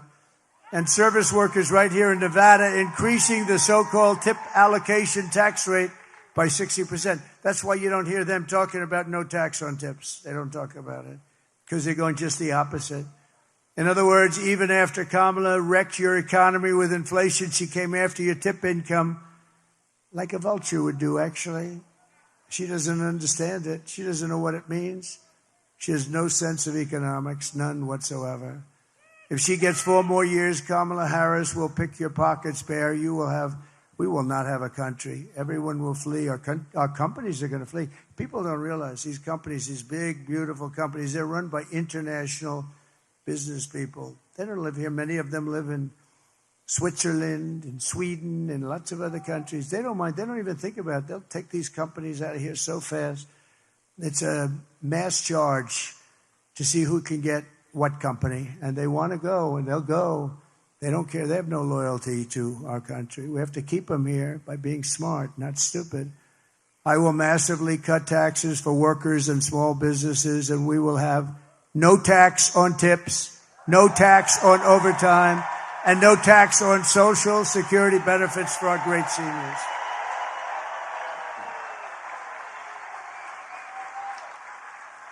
And I will support a tax credit for family caregivers who take care of our parent or a loved one. You know, if we didn't have that, if we didn't have the angel moms and lots of different names, but the angel moms is an example. If we didn't have them, the great wife that takes care of a husband who is badly wounded, and vice versa, by the way. But if we didn't have that, caregivers, they really take care. We wouldn't have enough hospitals if we doubled the size of our hospital rooms. If we doubled it up, we wouldn't have enough hospitals to take care of our country.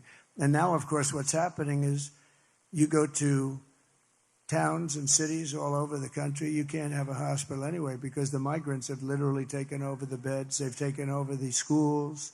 They've taken over your son has a seat in school, and he no longer has it because a migrant is giving... They're giving him, actually, they're saying, you go first. The migrants go first. Migrants go first. Look at what's happening. Look at what's happening all over the country. The schools are bursting at the seams. The hospitals are a disaster. You go to the hospital, you have a problem, you can't get in. I will end Kamala's war on American energy, and we will drill, baby, drill. We're going to drill, baby, drill. And I'll terminate her Green New scam, one of the greatest scams in the history of our country, devised by a person who never even took an environmental course. You know who that is, right? AOC plus 3. Remember what she said, 12 years. Well, the 12 years has pretty much come up. Mr. Congressman, right? Matt, right? The 12 years has come and gone. We weren't going to be around anymore after 12 years. This is a young lady who, I don't know if she's having a lot of fun or what, but boy, I watched those senators. They were there for a long time. I watched them say, yeah, that's right, that's right. You know what her real goal is? $93 trillion. They don't want any more windows in apartments, no more windows. They'd like every building in Manhattan to be taken down and build a building with no windows in it. You have to be one of the greatest salesmen in the world to sell one of those apartments. I guess I have it wrong. I've always been known for having the biggest windows. I want those windows to be so big, right down to the bottom of the floor. And the bigger they are, the better they sell. That's just the way it is. I got to change my whole philosophy if you don't vote me in, because I'll go back to building crazy buildings now and I won't be able to use windows anymore. No, they don't want windows. They don't want cows. They don't want anything. They don't know what they want, actually. And I will cut your energy prices in half within 12 months. We're going to cut it in half. We have liquid gold. And then everything else is going to come down. It was energy that brought it up. It's going to be energy that brings it down. They screwed up that energy policy. They had it down to nothing, and then they snapped it back. They said, we're not going to win and elect the prices. Remember, they're going through crazy. Then they got it back almost to my level. But see, my level wasn't right because I would have been 4 times that level by then. And I will be 4 times or 5 times the level very soon. Despite all of the damage she's caused, Kamala has spent the final week of her campaign comparing her political opponents to the most evil mass murderers in history. And 2 days ago, Joe Biden called our supporters garbage. Garbage. That's nasty. I think that's worse than deplorables, right? How did that work out for Hillary? I think this is going to work out even worse. And they mean it. They mean it, even though without question my supporters are far higher quality than Crooked Joe or Lion Kamala. Oh, look at that. Look at that. They had nobody like that. My response to Joe and Kamala is very simple. You can't lead America if you don't love Americans. You just can't do it. Can't do it. You can't be president if you hate the American people, and they do hate it. They hate the American people. Who would have an open border policy where prisons and jails and penitentiaries are allowed to freely walk into our country? Where gang members are taken off the streets of Caracas, Venezuela, and dumped into our country. We don't even know their names. We know nothing about them. They're free to roam. They call it free to roam. Congratulations, you are free to roam. And they killed 4 people, you know. It's crazy. The 13,000 plus that we have, the killers, these are murderers from jails. Can you believe that? These were all murderers, convicted murderers, in jail, in prison. And we know nothing about them. In fact, we don't even know where they are. But they're out there someplace. I'm sure we have a few of them. Welcome. I'm sure we have a few of them sitting. This can give you a little bit of the yips, right? You're sitting down now and you don't know whether or not the guy next to you killed 5 people. No, we're going to get him out of here. We're going to get him out fast. We're going to get him out fast. And our local police are going to be activated. And if we had the cooperation from the fake news, which you don't, it would happen relatively quickly. We're going to be able to do it. No, our local police, let me tell you, they know every one of them. They know their middle name. They know everything about them. They know what country they come from. They know everything. But they're told to stand back. Don't touch them. Don't do anything. Stand back. They don't want to stand back. Just like Border Patrol. They go crazy when they see these people pouring in. And they can look at them and they can see trouble. They go trouble, trouble, trouble, trouble, no trouble, trouble, trouble. They can look at them and they can see good or bad. Kamala Harris is not fit to be president of the United States. She doesn't have the intellect, the stamina, or that special quality that real leaders have to have. She doesn't have any quality leadership. She shouldn't even be there. He got 14 million votes. Look, I'm not a fan. But we had a debate. He didn't do great. His numbers went down. Big deal. We wanted to see him, and they say, you can't win. You're out. This is, we call him a threat to democracy. They look at me, I'm a threat to democracy. I am the least threat. I'm the one saving our democracy.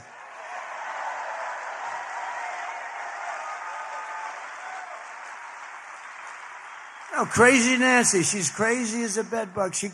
She walked in and she starts screaming at him, you're out of here. You're out of here. Get out of here. And it's amazing, her and some of her friends. And yet with Nancy, she was a big owner of Visa stock. She started off with nothing, and now she's worth $200 million, they say. But listen to this, with her husband. What was that all about anyway? That was a weird deal. What was that all about? So she's got the husband, and they buy stock. And she was a big owner in, I believe it was Visa, and big owner, big position. And we didn't know this, but Visa, it was going to be announced the following day that Visa was under major federal criminal investigation. And Nancy sold all of her stock at Visa the day before that came out. I don't know. Sounds a little bad. What do you think, Michael? A little bit shaky. She said it was by strictly coincidence.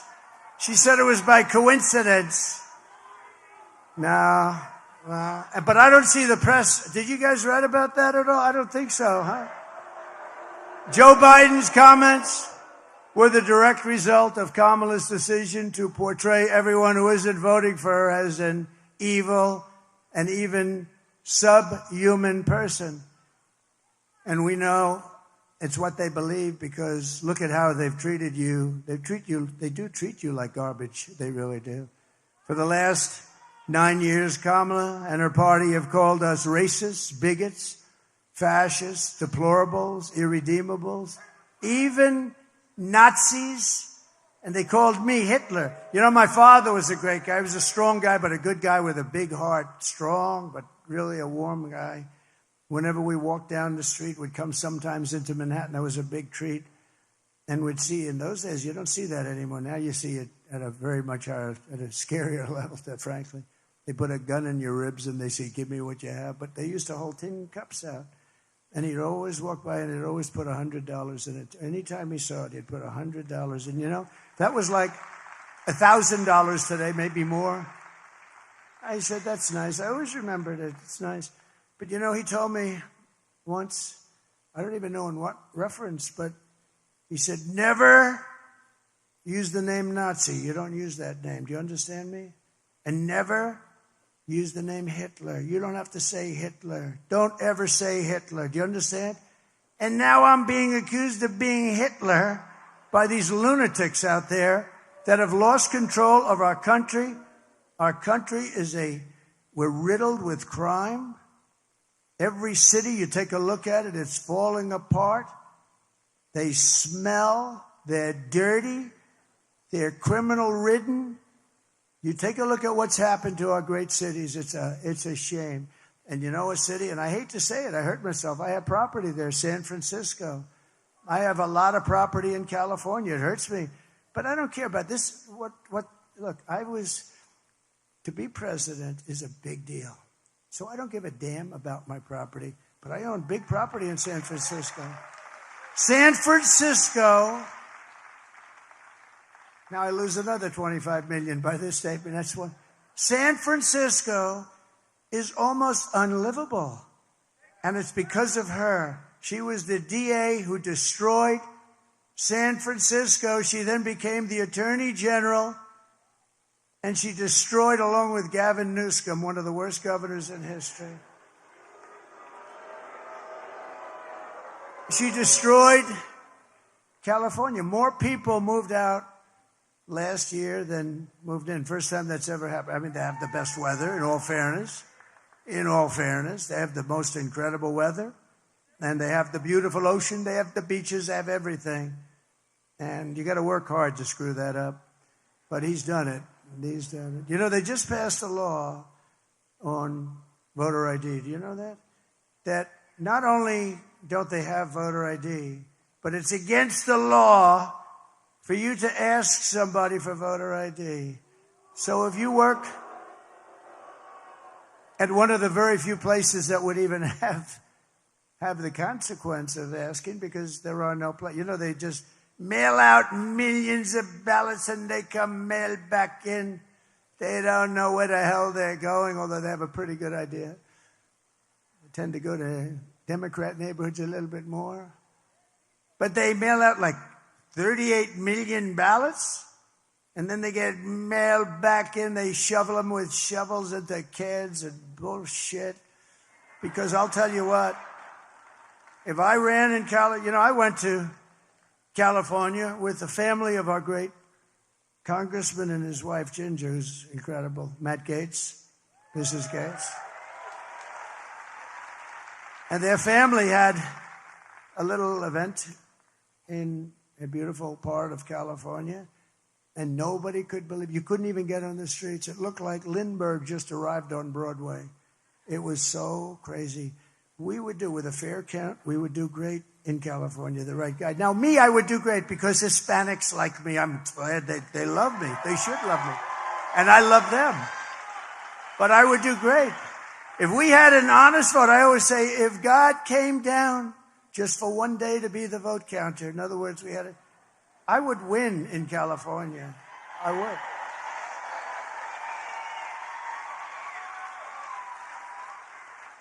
It's a disgrace what happens. Think of it. They send out millions and millions and millions of ballots. They go out, they come back. You know, it's interesting. When you go to a legitimate place, like in Florida, they've done a very good job. But I go into Palm Beach. I go in. They say, sir, I know who you are. I mean, I fully understand who you are. You're the president. But, sir, could I see your identification? Oh. And I say, you're doing the right thing. I actually say, don't be embarrassed. You know, they're very embarrassed. Sir, I mean, I don't know how to ask, but could I see it? I say, yeah, here. Oh, thank you, sir. I thought it was you. I thought, no, they feel good. And then they give you a paper, and you sign the paper, and you put on whoever you're voting for. Maybe there's a bond issue or something, and you do a check, and they're watching, and then you sign. They walk you over to essentially a container, but it could be in the form of a machine. The fewer machines you have, the better, by the way. The fewer you have. You know, Elon Musk told me he's the greatest. I would say, you got to say, in terms of computer, I would say he's probably about as good as you get. And, you know, I watched that big rocket come in 2 weeks ago. It came in, that sucker was going to crash. I said, no, don't let it crash. I tell the story. I was talking to a very important person on the phone, very important. And I'm watching the screen. It's muted. There's no sound, but I see this, seeing live. And at first I thought it might be like a space-type movie, you know, some kind of a crazy movie. But this rocket comes in and it's all burned. You know, it's coming down at 10,000 miles an hour or some crazy speed, and they're just like on fire. But now it's like the size of a 22-story building. That's pretty big, right? And it's coming in, and I'm talking to this guy, and I say, do me a favor. Hold it just for a second, okay?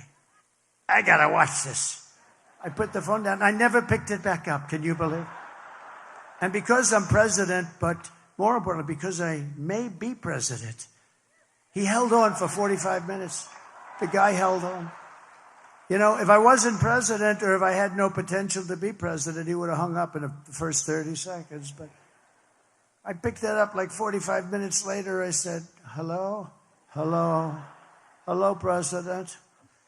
Very important guy. Everybody heard of him. I felt so badly, but one of those things, but I was fascinated. So I see this massive 22-story ship coming down, and you have the gantry or whatever the hell they call it nowadays, and the ship, and it's coming too fast, and I'm like, oh no, don't do that. I don't want to see it crash. And I didn't know it was Elon. I assumed it might be. I mean, why not? He has everything else. But the ship is coming down, and then I see the bottom is going to hit that gantry, and then I see an explosion of fire. Pushes it like that, just perfect. The fire's all over the place. The whole thing is burning. There's smoke. I never saw anything like it. Then, boom. And then the arms come out, And just like you do with your beautiful little baby, he grabbed that sucker. And it was secure. I said, it's the most incredible thing I've ever seen. It was going to crash. The fire, everything just computer, right? It was all. I called up Elon. I said, Elon, you know, he gave us the greatest endorsement. He said, it's the most important election we've ever had. Do you know where he is right now? He's campaigning in Pennsylvania. Can you believe it? With all he's got to do, because he thinks it's the most important thing he can do. But I said, Elon, was that you, the rocket? Was that you, Elon? I called him up. Hello? And I said, how you doing, Elon? Okay, what's up? I said, Elon, was that you with the rocket? Yeah. I said, you're unbelievable. I said, can Russia do that? No. Why not? They don't have the knowledge, and they never will. I said, can China do that? No. I said, why not? Because I have the knowledge, and they don't. It would take them 10 years before they can do that. I said, can the U.S. do it outside of you? No. I said, that's why I like this guy. That's why I like this guy. Hello, Mr. Senator. I just see you there.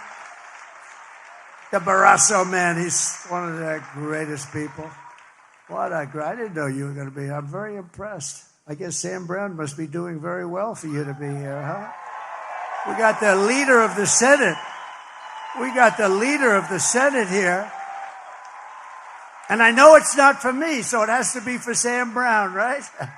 Thank you. Thank you. Senator Barrasso is an unbelievable guy, and Sam is unbelievable. And we're going to get to him in 2 seconds. And he really is. By the way, you know, I do the weave, right? You know the weave? It's genius. It's genius. I can go here, but it's always related, maybe sometimes just a little tiny bit. But I can, like here, over there. Because I look, I see them, I say, whoa, there's a senator, one of the biggest senators, and one, maybe the most powerful guy. Because Mitch doesn't have it anymore. No, he may be the most powerful guy in the Senate. And I'm very impressed with you, Sam. That's pretty good. That's pretty good. But nobody has given up more, right? Nobody has given up more who's run for the U.S. Senate than Sam Brown. Nobody. And we should put him in office.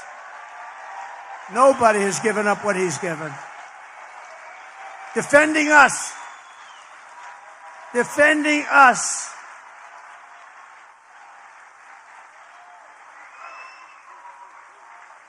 And he's running against a horrible person, a radical left lunatic. But nobody's given up what that man has given up. And I say it. And he might not even like me to say it, but I say it because it's true. Nobody has given up, ever, that's ever run for the U.S. Senate. And I just hope he gets in. And he's very close. I saw a poll. You're right there, neck and neck. Great. Nice that you're there, Barrasso. That's great. But they've bullied you. They've demonized you. They've demeaned you. They've censored us. They've deplatformed us. You know, they took me. I had 280 million between Facebook, Instagram, and Twitter. And one day I woke up and I had nobody. Think of that. They took them all away from me. No, think of that. And I have a lot of things to say. I have a lot of good things to say. At least I think they're good. And I didn't know what the hell to do. And I went about 2 months and I had all this stuff and my mind's ready to explode because I can't tell people. And then what happens? I did what's called an most of you are too young. There's a couple of guys here that's fine. They know, they've heard it. But I did what's called an old-fashioned press release. And I do a press release and I put it out and it got better and better. Save America. It was called Save America. And people loved it. And then I created Truth. Think of this. Truth. And it's hot as a pistol now. So think of it. Somebody said, very smart guy, a Wall Street genius. He said to me, you know, think of it. They hated you so much that they took you away from, I had like 280. I know Mark Zuckerberg said I'm number one. Number one. I think of that. He came to the White House, and he's actually been very nice to me, I must say. But he came to the White House. He said, congratulations, you're number one. But on Facebook, Instagram, and Twitter, then they called it Twitter. Now they call it X. But under a different regime. And it's great that Elon bought that. He's done us all a big favor.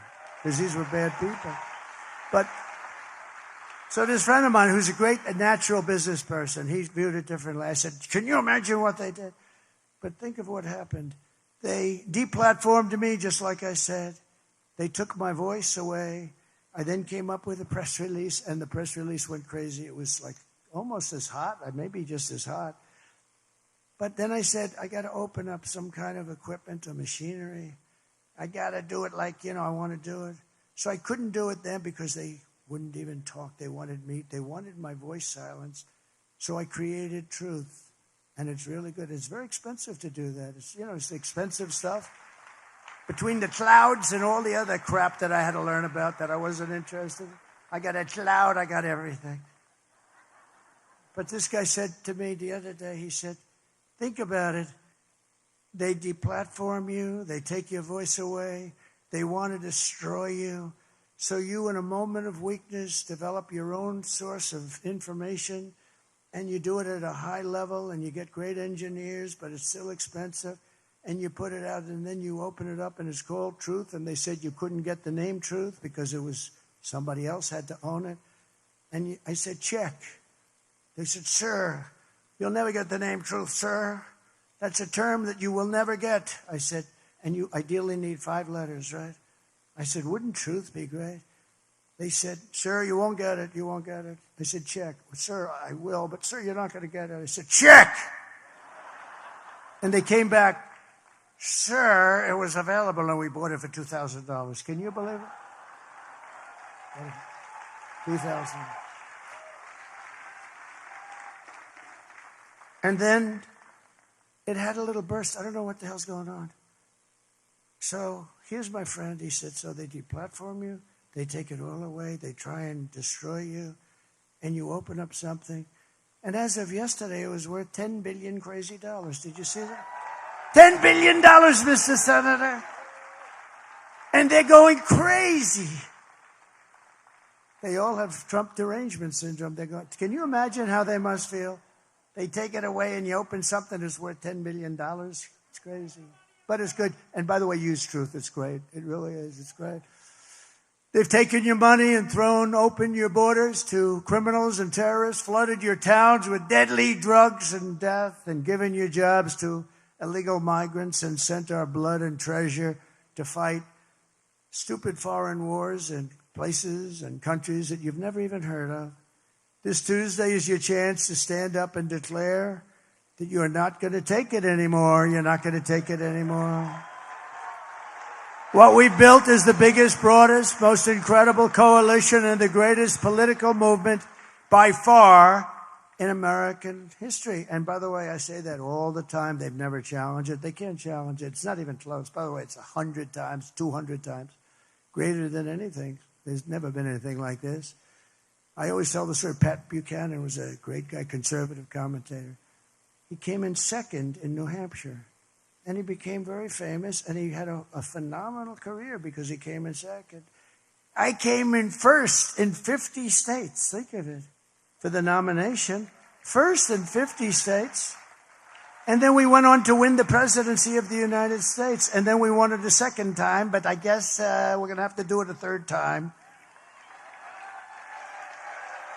We're going to do it a third time.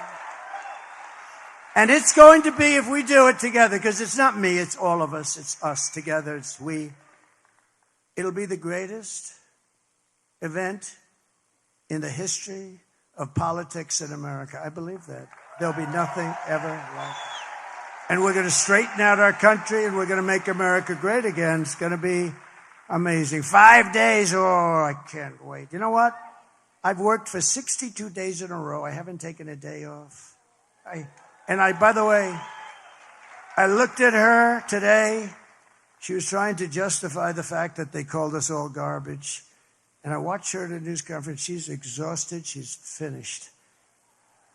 And about 2 weeks ago, after having worked for 50 days in a row, 2 weeks ago, she said, I canceled the show. You know why I canceled it? Because it was on NBC fake news. They said, somebody set me up. I said, I don't want to do it. And I went to another show instead. She said, he canceled the show. I did Joe Rogan for 3 hours, Joe Rogan for 3 hours. She said he canceled the show. He looks very tired. He looks very, very tired. Because I canceled the show, did another one. No, I cancel shows that are no good. NBC is no good. They're no good. ABC is no good.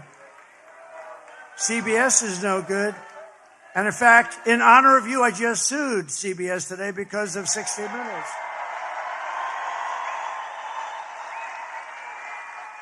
You know why I sued her? Because she was on, and it was called election interference fraud. Very simple. They asked her a question. She gave an answer as though she was one of the dumber people in the history of our country. Certainly the dumbest vice president, and would be beyond the dumbest president, but we're not going to let that happen. So she gave one of these, they call it a word salad, but I don't like the term. I don't like the term. No, I don't like the term. I think you're very nice, but I don't like that term. She came dressed as a word salad. Do you believe it? And he came dressed as a wall. Look. And I have no idea who she is, but she's a very pretty young lady. Okay, sit down. So she answered a question. It was a question. She gave this long, crazy... If you read the answer, you would say there's something wrong with her. So you know what 60 Minutes did? Can you imagine them doing that for me? They took it was a very long answer. You just went on and on, just words. Didn't mean anything. 60 Minutes and CBS cut it all out, and they took another answer for a meaningless question, and they put it up there. Do you know that, right? They put it up there. They took it and they put it up, and they replaced an answer that would show that she's not qualified cognitively, as I would like to say. I think she should take a cognitive test. She's not qualified. They took it out in its entirety, and they took another answer from someplace else, and they put it in. That's called election interference fraud, okay? So we sued them today. And I think CBS should lose its license, but I think ABC should lose its license also because of what they've done. We'll see. It's a hard one for them to explain. Well, let's say we have a fair judge. Well, exactly why did you do that? I mean, I've seen where answers are sort of juggled around. That's not good either, but a little tiny. But to take the whole thing out and to take another answer from a totally different question and a totally different part and move it in, and they got caught, and they don't want to show us any papers because they might have done it with many other answers. And that's real interference. So, no, we don't have to lock them up. They should lose their license, which is worth billions of dollars. But we brought together veterans and union members, soldiers and steel workers, farmers and auto workers, and patriotic moms and dads of every race, religion, color, and creed.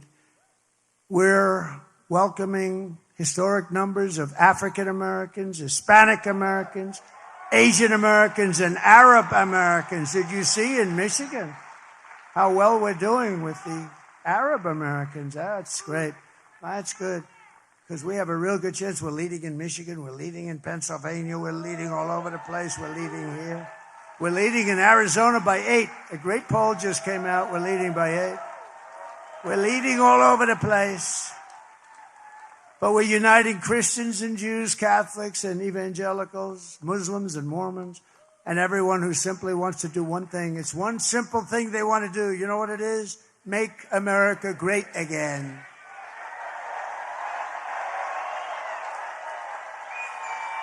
So our campaign has been endorsed by the 400,000 members of the Fraternal Order of Police, by the Border Patrol agents, by the rank and file membership of the Teamsters, and I'll tell you, headed up by a very good guy, Sean O'Brien, good guy.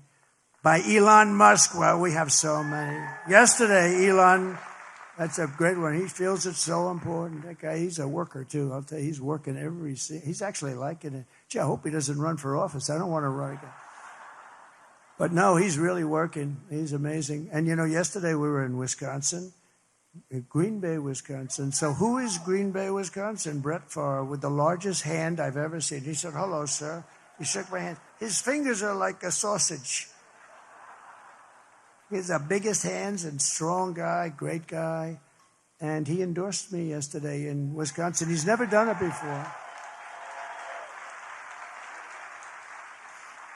And he's great. He's a great guy. He could throw a ball 80 yards. He could rip the hand. Sometimes he threw it a little too hard. That rips the hands off the receiver. But he was great, one of the greatest. Robert F. Kennedy Jr. we have. And he's going to work on health and women's health and all of the different reasons, because we're not really a wealthy or a healthy country. We're not a wealthy country either. We owe $36 trillion, but we'll get that taken. You know what's going to take care of that? Largely? The liquid gold is going to help us with that.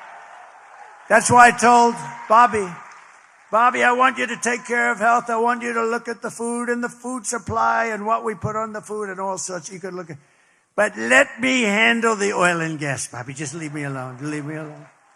Leave me alone. I want to work the liquid gold.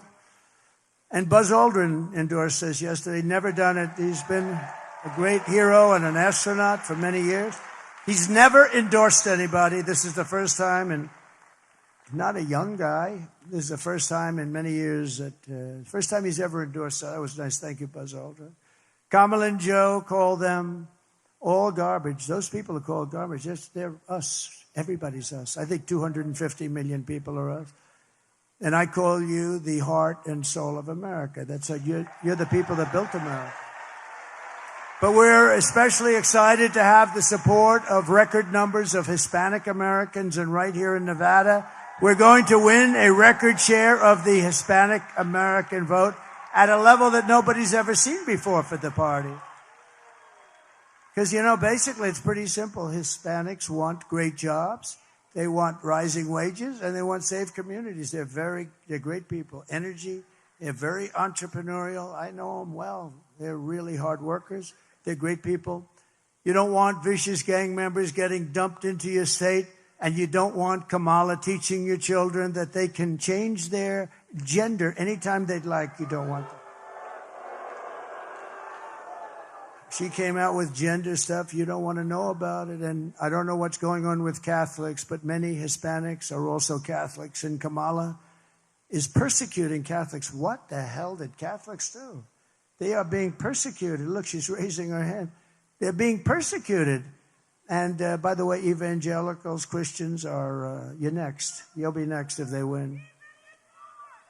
She even suggested that being Catholic disqualifies you from being a federal judge or running for office. You believe that one?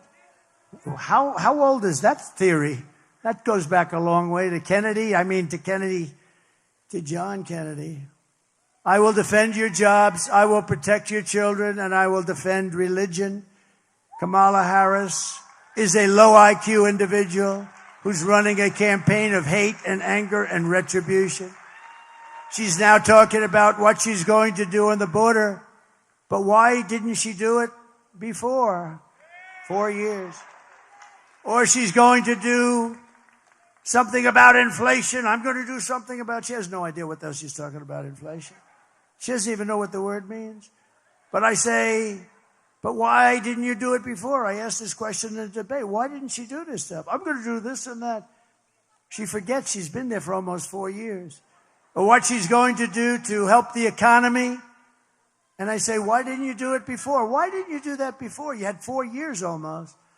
She and Crooked Joe head up the worst administration in the history of our country. They've made Jimmy Carter the happiest man around. It's true.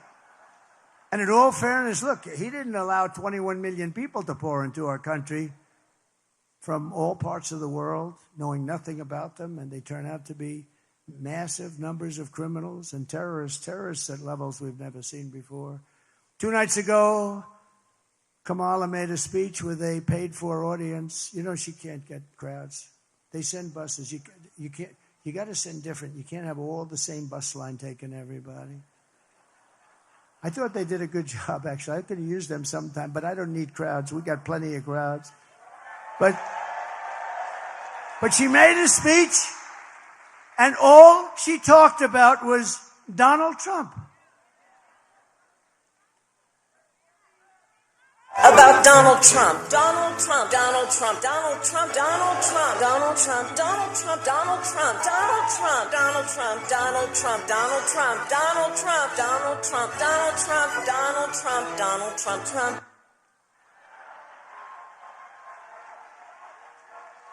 The whole thing was about Trump. She was here for almost 4 years. They didn't do anything. The worst and a failed administration. What they did in Afghanistan, others would be prosecuted for it. And they didn't fire Milley. They didn't fire these generals that did a bad job. He's an incompetent guy, too. They have a lot of incompetent people. We defeated ISIS. Remember that. That was much tougher. We did it surgically. We did it in 4 weeks.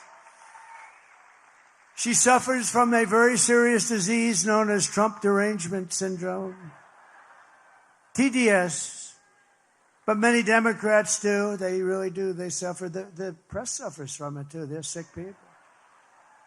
And you know why? You know why they do this? Because we're winning. We're all winning. Just remember that. Everything Kamala says is a lie. She says, I want to take away Medicare and Social Security. It's crazy. I would never say that. Who would say that? Because if you do say that, that's your number one. It would be wrong. And number two, it's the end of your political career. So who would say that? I never said that. She said, he wants to immediately end Social Security. She's crazy. Hillary Clinton wouldn't lie like that.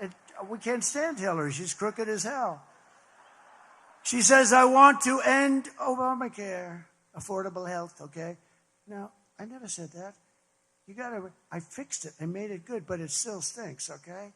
If we got something better, I would do it. If it was less expensive, it's too expensive and it's not a very good form of health care. But if we got something better, I'd do it. But I never said I'm going to end it. She said he wants to immediately end it. She talks about Project 2025 all the time. I have nothing to do with it. I've said it every way possible. I even said to a very good lawyer, am I allowed to sue them for continuously? We put it in writing. We said to... And the lawyer said, well, sir, you're running a campaign. You got a lot of liars in campaigns. You probably can't. But she says that I want to ban IVF. It's fertilization. That's a lie. You better believe it because you've heard it. No, I'm like the father of IVF. When I heard about it, they had a bad ruling in Alabama. A judge ruled that all clinics have to be immediately closed. And I was called by Katie Britt, great senator from Alabama. And she said, you have no idea. So many women, they're going crazy. And I said, explain it. Just explain it. And after about 5 minutes, I said, well, we can't do that. That's great. That's helping us to have beautiful, healthy babies. That's okay.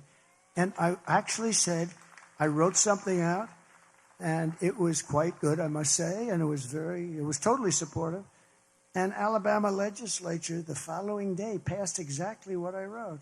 And we are totally in favor. But she said, I want to end IVF. In fact, I want to get insurance companies to pay for the IVF if possible. We want to do it.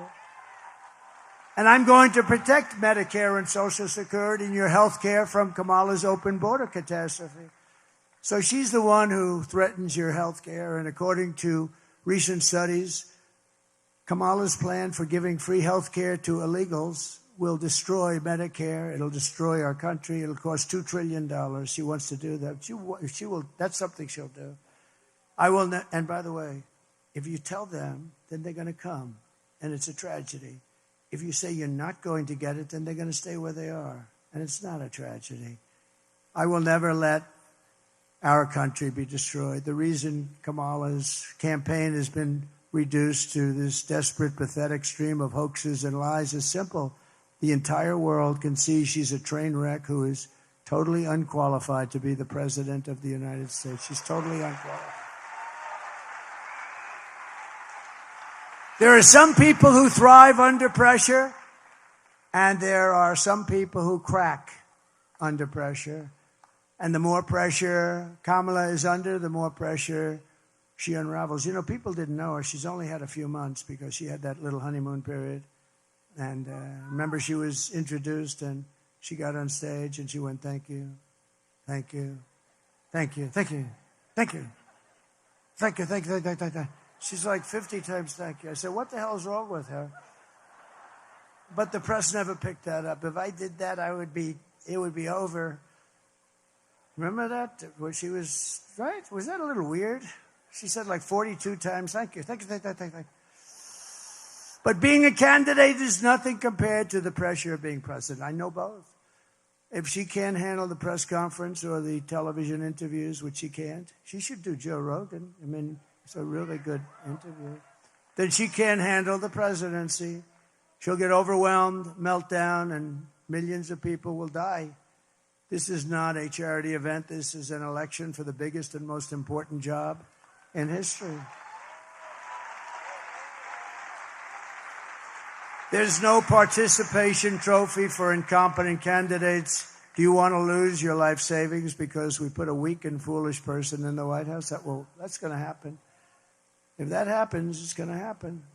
Do you want to lose your job or maybe your house or pension because Kamala has the economic understanding of a child? She's a child. Do you ever hear her talk about the economic situation? Oh, me.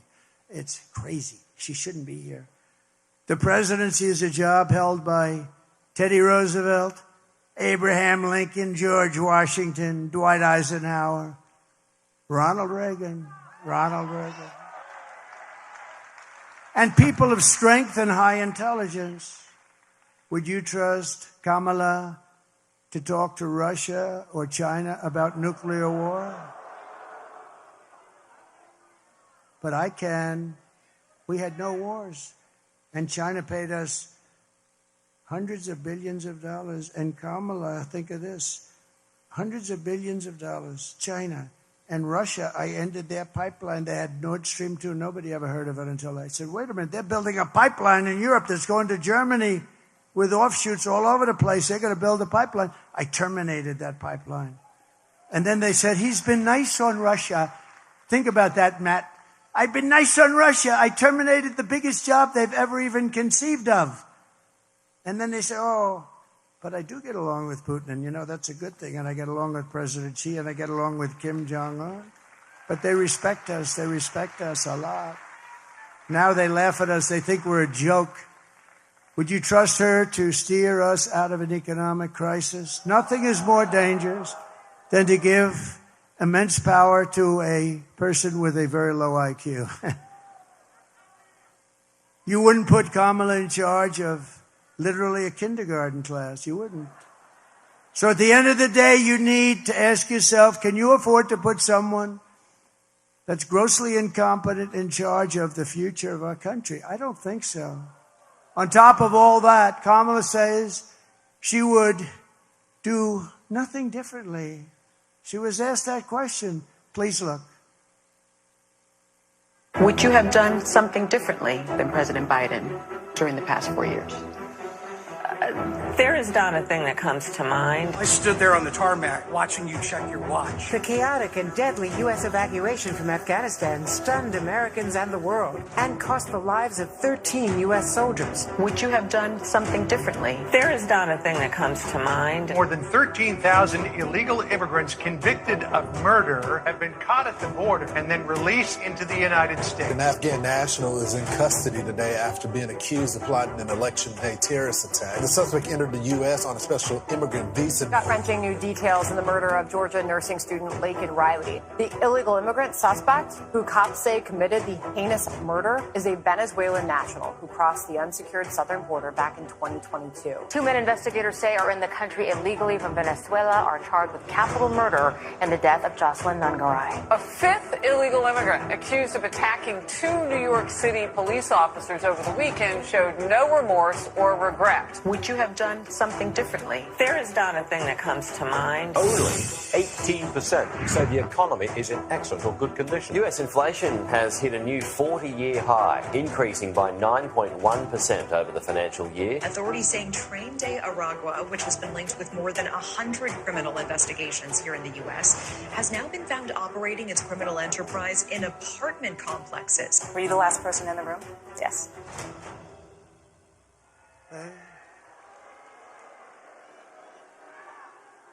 Nothing comes to mind. 325,000, the worst stat, 325,000 young, beautiful children went through her open border, and they've never been seen again. They're probably dead, or they're sex slaves or slaves of some kind, or captives. Remember that. And the press is, I've never seen a story about it from those fakers back there. Think of that. 325,000 children. And then you remember, a couple of weeks ago it came out that 818,000 fake jobs were created so that they could show how great they're doing, but they were all fake. 818,000 fake jobs, and then a whistleblower, thank you very much, whistleblower, they were going to report a change after the election. They were going to report that it was, they wouldn't say it this way, but essentially it was a fraud on our country, and I never saw them write anything about it. Think of it. 800,000 jobs plus 818,000 jobs, almost 1 million jobs were fraudulently created, but they got caught before the election. Aren't I lucky? I mean, think what would have happened. They would have announced it a week later, and everyone would have said, so what? These people are fraudulent. If you want to end this disaster, you must. This is a disaster. You must get out, and you must vote. We're thrilled to be joined tonight by your next Senator, Sam Brown. Stand up, Sam.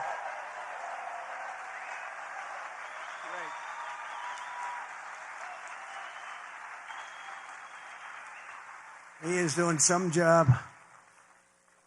And thank you very much, Senator Barrasso, for being here. It's a great honor to have you. It's a great honor.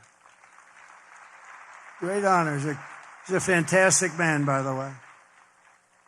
Senator Mark Wayne Mullen. Don't fight this guy either. He's a rough. Where is he?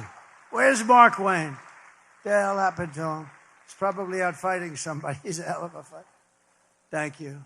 Thank you, Mark Wayne. Thank you. Lieutenant Governor Stavros Anthony. Thank you. Thank you, Stavros. Looking good. Thank you very much. And he's working very hard on getting out the vote, and what, maybe even more importantly, the honesty of the vote. We have everything we need now. We just need a little honesty. You and the governor are doing great. Thank you very much.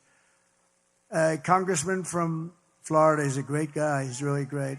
Matt Gaetz and his wife, his beautiful wife, Ginger. Ginger, stand up. Matt and Ginger. This is a good-looking couple. This is a seriously good-looking couple, but they're a great couple. Your congressional candidate who's really looking good, Drew Johnson. Thank you, Drew.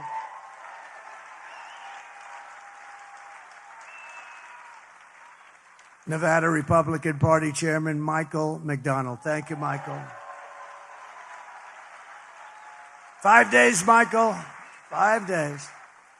Thank you, everybody. So important that we win this state. If we win this state, it's over. It's over. A friend of mine, a great television star, he's been on for a long time. I don't even know what the hell it is, but when you're on for more than 2 seasons, you're like considered good. This guy's been on for years and years, and he's big stuff. Rick Harrison. Where's Rick? Oh, Rick. Hi, Rick. How many years, Rick? Yeah, he's been on there for a long time. Thank you, Rick. Great job. Another friend of mine, a great writer, a very powerful writer. I guess we could call him conservative, to put it mildly. Wayne Allen Root. Thank you, Wayne. Great guy. Thank you, Wayne. Thank you for your support. Wayne is always supporting. I really agree. We have a very similar philosophy, don't we? Huh? He's been great. And my friend Steve Witkoff, who's one of the great developers in the country. Steve Witkoff, who is always there with his checkbook to help people. He goes to North Carolina. He writes out a big check no matter where he goes. He's like a walking money pit. He's got a lot of cash. But he's a very generous guy, and he's a great, talented business person. He's great, great man. But here are the facts. Kamala is a radical left Marxist, rated even worse than crazy Bernie Sanders or Pocahontas herself. She destroyed our economy. She destroyed San Francisco. She was an original creator of defund the police movement. And anybody who wants to defund the police for even 1 week is not worthy of being president of the United States. See, we've learned about her. We didn't know anything about Harris. We didn't know anything about her. We've learned about her. She had that little honeymoon period. I really figured that these guys were right. Wayne, you were right about honeymoon. You said it was going to last 6 weeks, and you were right. Probably, I think, to the day. I'm very impressed with you, Wayne. Kamala vowed to abolish ICE. She pledged to confiscate your guns and endorsed a total ban on handgun ownership. Would anybody like to give up their gun tonight, please? She even called for free sex changes for illegal aliens in detention, all at taxpayer expense. Now think of it. This is where she is. This is her whole life until about a year ago when she realized this was not playing very well to the country. And she did one other thing. She lied about working at McDonald's. To me, that's a big deal. In conclusion, your vote this November, we're going to fire Kamala, and we're going to save America. Going to save America. We will cut your taxes, end inflation, slash your prices, raise your wages, and bring thousands of factories back to America and back to Nevada. We will build American, we will buy American, and we will hire American. I will end the war in Ukraine. It would have never started if I was president. I will also stop the chaos in the Middle East. October 7th would have never happened. You would have had all those people would be living happily today. And I will prevent World War III from happening. I will crush violent crime and give our police the support, protection, resources, and respect that they so dearly deserve. We will strengthen and modernize our military. We will build a missile defense shield over our country. It's going to all be made in the USA. That will include Nevada. We will rebuild our cities, including our capital in Washington, D.C., making them safe, clean, and beautiful again. We will teach our children to love our country, to honor our history, and to always respect our great American flag. We will get critical race theory and transgender insanity the hell out of our school and quickly. We will keep men out of women's sports, if that's okay. And I will defend religious liberty. I will restore free speech, and I will defend the right to keep and bear arms.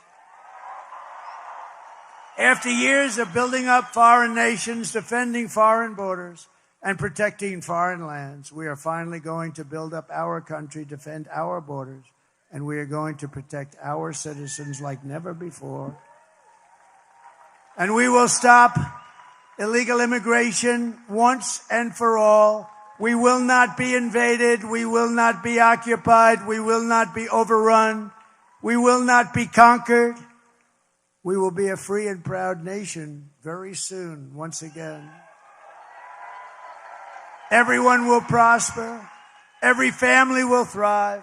And every day will be filled with opportunity and hope. And that beautiful American dream is going to be back and stronger than ever. But for that to happen, we must defeat Kamala Harris and stop her radical left agenda with a landslide that is too big to rig. You need to get out and vote. For the past 9 years, we've been fighting against the most sinister and corrupt forces on earth. People like Adam Shifty Schiff. Can you imagine that bum is going to be a senator? Can you imagine? Maybe there's a 1% chance. Who knows? He's a bum. He lied like hell. Adam Shifty Schiff.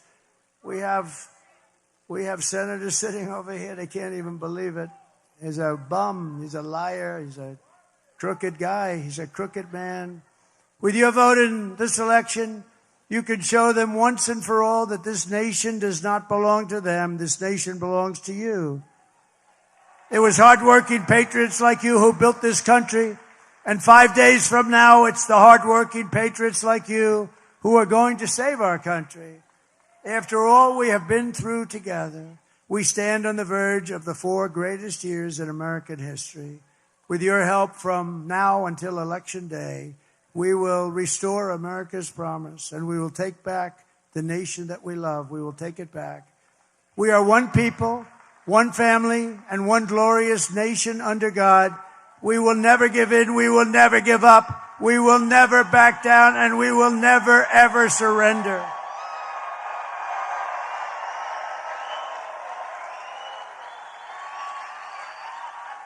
Together we will fight, fight, fight, and win, win, win.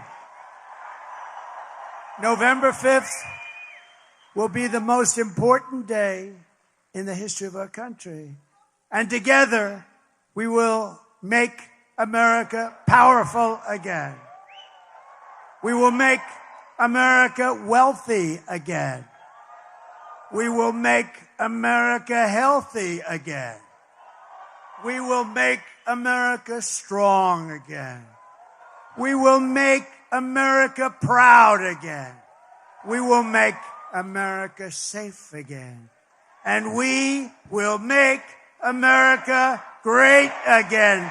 Thank you very much, Nevada. Get out and vote. Get out and vote. Thank you very much. God bless you all. God bless you.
specifically for Moms for America. But I am honored to join Moms for America today as we speak out against the horrific mandates. With a national network of over 500,000 mothers, Moms for America is one of the fastest growing movements of women in the country. The most dangerous place in all of nature is between a mama bear and her baby cub. We are the change. No matter what, no matter where, and no matter how difficult the obstacles are that are facing us and our families, we will not give up and we will not give in. So if not now, then when? If not you, then who? Welcome to the Mom-Led Revolution.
As global needs increase, Matthew 25 continues responding to the growing needs in our community and in our country, with 2 record-breaking years in a row for pounds shipped and also for people helped. Here are some of the most recent highlights. Over the past 2 years, Matthew 25 has celebrated 30 years of caring for people in need. We've exceeded over 300 million pounds of aid shipped. We acquired an additional 100,000 square foot warehouse to help us store more product and ship even faster.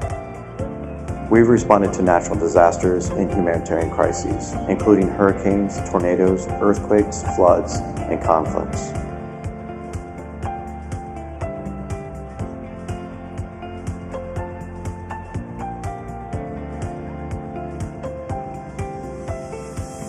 We continue to help more and more people who are struggling with poverty or who have been impacted by disaster.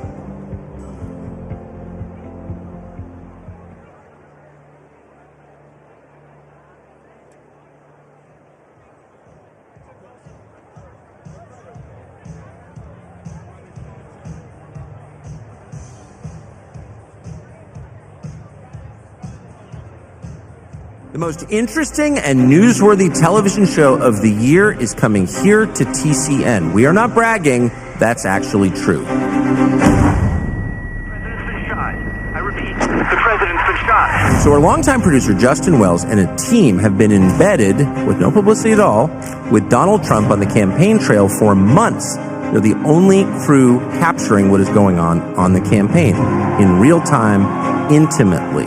They're with Trump as he campaigns for the presidency across the country, and they've shot some amazing footage. It shows you what it's really like in there. So if you're a member, you will soon be able to get this docu-series covering the historic campaign, the fall of Joe Biden, never before seen footage from the assassination attempt at the Butler Township, Pennsylvania Trump rally, and a lot more. It's going to pull back the curtain completely. They are embedded inside the campaign. I can't wait to see it personally. But to get it first, go to tuckercarlson.com, become a member. The greatest television event of the year. We're proud to offer it.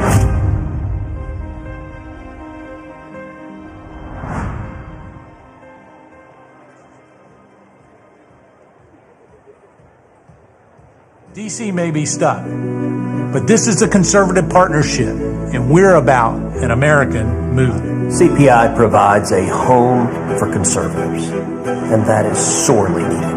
CPI is exactly what the conservative movement